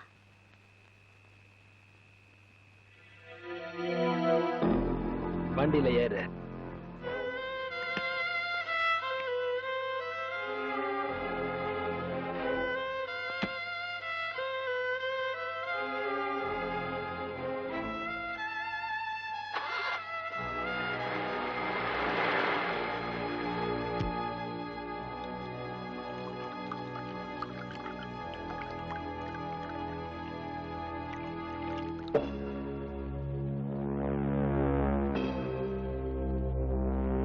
அம்மா கீதா, உங்க அண்ணன் செத்ததுல இருந்து நீ எங்களோட இருக்கிற. எங்களை பத்தி எல்லா ரகசியமும் உனக்கு தெரியும். ஆனா இப்ப எங்களுக்கு எதிராக நீ புத்தாலித்தனத்தை காட்டலான்னு நினைக்கிற. பார்த்தா அது ஒரு யூரோ வேற கூட வச்சிருக்க. ஏய், உனக்கும் அந்த ராம் நரேந்திரனுக்கும் என்ன சம்பந்தம்? ஒண்ணு இல்ல சார். அப்படின்னா அவன் ஏன் அடிக்கடி உன்னோட வீட்டுக்கு வர்றான்? வந்து அவரை வர வேண்டாம்னு சொல்லிடுறேன். சந்தோஷம். அவன் வராம இருக்க மாட்டானே. ஏன்னா உங்க அண்ணன் பண்ண கொலைய தான் பண்ணதா சொல்லி ஜெயிலுக்கு போன தியாகி இல்லாம இப்போ உன் குடும்பத்தை காப்பாத்துறதுக்காக வந்துகிட்டு இருக்கான். அப்படிதானே? பரவல்ல வந்த கைதி தானே, திரும்ப ஜெயிலுக்கு போயிடுவான்னு அசால்ட்டா இருந்தேன். கொஞ்ச நாள்ல எனக்கு எதிராக என்னென்ன காரியம் பண்ணிட்டான் ராஸ்கல். அந்த பத்திரிகார பரதேசி பிரான்சிஸ் மாத்திரம் உயிரோட இருந்ததுதானா என்னை எப்போ காட்டி கொடுத்திருப்பான். அவன் செத்துட்டான். இப்ப அவனுக்கு இருக்கிற ஒரே சாட்சி நீதான். உன்னை வச்சு என் கணக்கு முடிக்கலான்னு பாக்குறான். அப்படிதானே? சார், என்ன ஒண்ணும் பண்ணிடாதீங்க சார். எங்க அப்பா அம்மாவுக்கு என்ன விட்ட வேற ஆதரவு இல்ல சார். உங்களுக்கு எதிராக நான் எந்த காரியமும் பண்ண மாட்டேன் சார். சார் ப்ளீஸ் சார், என்ன விட்டுருங்க சார். சந்தோஷம். போயிட்டு வா.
அன்பு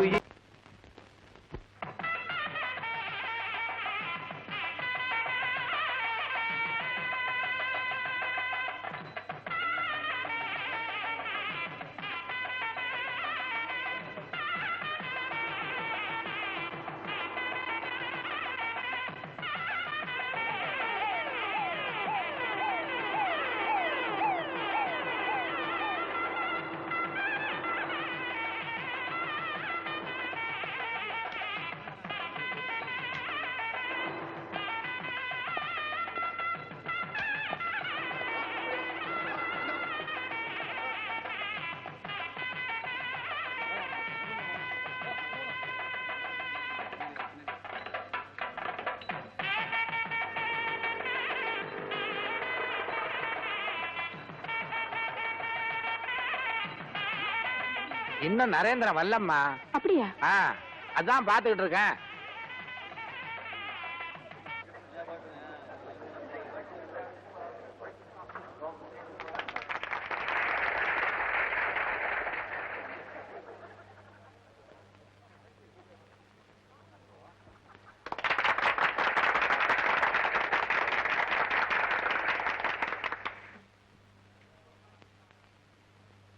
இப்பொழுது மாண்புமிகு அமைச்சர் அவர்கள் சிறப்புரை ஆற்றுவார்கள். எழுத்தாளன் என்பவன் அவன் வாழும் சமூகத்தின் குரல், அந்த சமுதாயத்தின் எழுச்சி. அப்படிப்பட்ட எழுத்தாளர்கள் ஏற்றளவில் மட்டும் எழுதுவதோடு அல்லாமல் அந்த தீமைகளை எதிர்த்து நின்று போராடவும் வேண்டும்.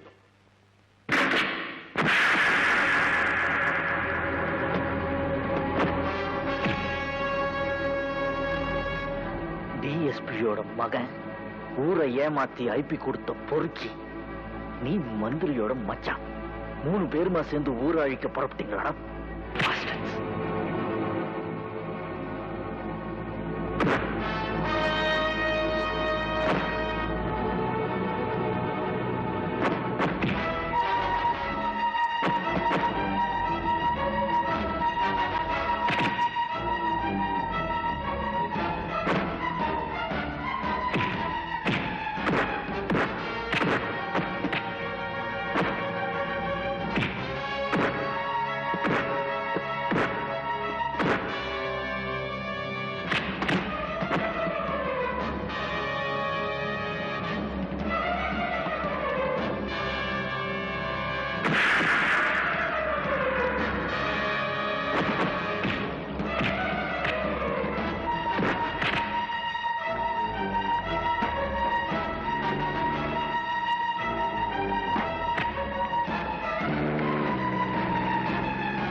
பிரபாவத்தால், பல்வேறு செல்வாக்குகளால் ஏழைகள் வாழ்க்கையை நசுக்குகின்ற சமூக விரோதிகளை ஓங்கி அடிக்க எழுத்தாளர்கள் முன் வர வேண்டும்.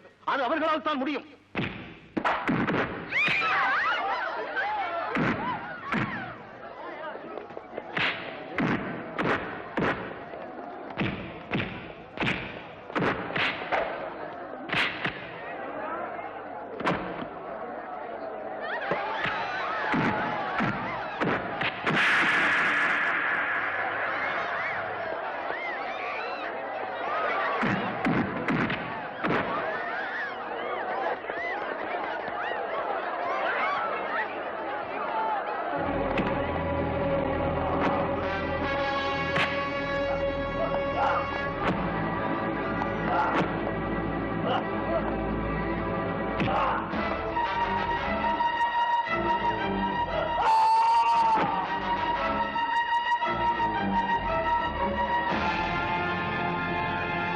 இதோ ஒரு மனிதன் நாவலிலே ஆசிரியர் ராம் நரேந்திரன் சுடுகாட்டில் கூட விபச்சாரத்துக்கு இழுக்கப்படுகின்ற ஒரு பெண்ணை பற்றி விவரித்துக் கூறியுள்ளார்கள்.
இப்படி பெண்களை, ஏழைகளை அடிமைப்படுத்துகின்ற, அவமானப்படுத்துகின்ற அசுர ஜென்மங்களை அழிக்க ஆசிரியர் ராம் நரேந்திரன் போன்றவர்களால் தான் முடியும்.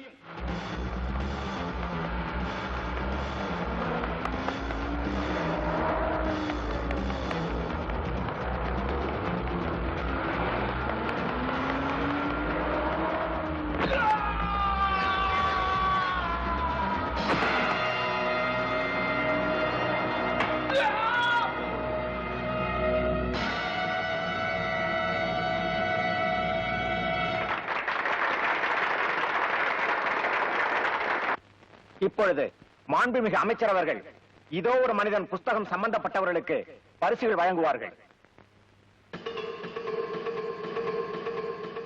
முதலில் பிரிண்டர் பத்மநாபன்,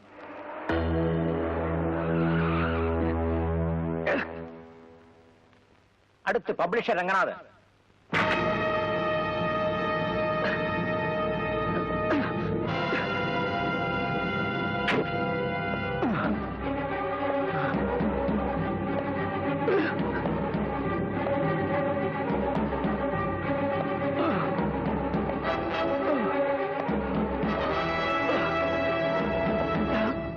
திரு ராம் நரேந்திரன் அவர்கள் இன்னமும் வராததால் அவரது பரிசை அட்வொகேட் திரு சந்திரசேகரன் அவர்கள் பெற்றுக் கொள்வார்கள்.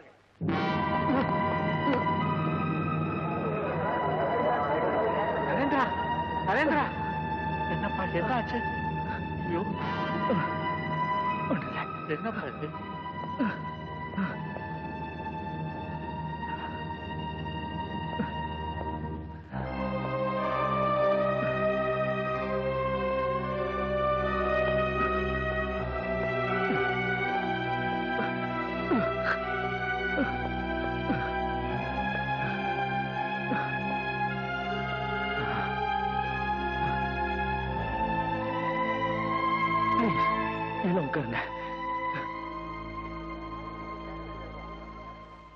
இன்னைக்கு நான் ரொம்ப சந்தோஷமா இருக்கேன். அர்த்தமே இல்லாம இருந்த என்னுடைய வாழ்க்கைக்கு இன்னைக்கு ஒரு அர்த்தம் கிடைச்சது. இரும்பு கம்பிகளுக்கு பின்னாடி உட்கார்ந்து இதோ ஒரு மனிதன் நாவல் எழுதின அதே கையால 3 மனுஷ மிருகங்களை கொலை பண்ணிட்டு உங்க முன்னாடி வந்து நிக்கிறேன் சார். சட்டத்தையும் சமுதாயத்தையும் ஏமாத்தி ஜனாவோட கொலையை தற்கொலையா மாத்தினவங்க, அவனுடைய வயசான அப்பாவுக்கு அம்மாவுக்கு ஆறுதலாவோ ஆதரவாவோ இருந்த ஒரே தங்கச்சி மிருகத்தனமா கொலை பண்ணவங்க, இவங்க செஞ்ச அக்கிரமங்கள் எல்லாம் தைரியமா வெளிச்சம் பத்திரிகையில எழுதின பிரான்சிஸ் சின்ன பின்னமாக்கி நிர்மூலப்படுத்தினவங்க, இவங்க 3 பேரை தான் சார் நான் கொலை பண்ணேன். சட்டத்தால இவங்களை அடக்க முடியல, சமுதாயத்தால இவங்களை தண்டிக்க முடியல, அப்புறம் இவங்களை அடக்கிறதா யாரு? அதனால தான் நான் பெரோல் முடிஞ்சு ஜெயிலுக்கு போக போற இந்த ராம் நரேந்திரன் அவங்களை கொலை பண்ண. I don't feel guilty about it. நான் பெருமைப்படுறேன். I feel proud about it. என்னுடைய இந்த செய்கையை நான் நியாயப்படுத்தல. அக்கிரமத்தையும் அராஜகத்தையும் வன்முறையால தான் அடக்க முடியும் நான் சொல்லல. ஆனா இந்த சந்தர்ப்பத்தில் எனக்கு இது தவிர வேற வழி தோணல. இந்த கூட்டத்திலேயும் என் நண்பன் ஜனா மாதிரி எத்தனையோ பேர் பாதிக்கப்பட்டவங்க இருப்பாங்க. இவங்களுக்கெல்லாம் பாதுகாப்பு கொடுக்க வேண்டியது உங்க அரசாங்கத்தோட கடமை சார். இல்லைன்னா என்ன மாதிரி நரேந்திரங்க உருவாக்கிட்டே இருப்பாங்க சார். நாவல் ஆசிரியர் நரேந்திரனுக்கு பரிசு கொடுக்கறதுக்காக நீங்க இன்னைக்கு இங்க வந்தீங்க. ஆனா இப்போ உங்க முன்னாடி நிக்கிறது 3 பேரை தண்டிச்சு சட்டத்துக்கு முன்னாடி குற்றவாளியா நிக்கிற இந்த நரேந்திரன். உங்களால பரிசு கொடுக்க முடியுமா சார்? சொல்லுங்க சார். எனக்கு நீங்க பரிசு கொடுக்கறதுனால உங்க மந்திரி பதவிக்கு ஆபத்து வரும்னு எனக்கு தெரியும் சார். You decide. நீங்க முடிவு பண்ணுங்க.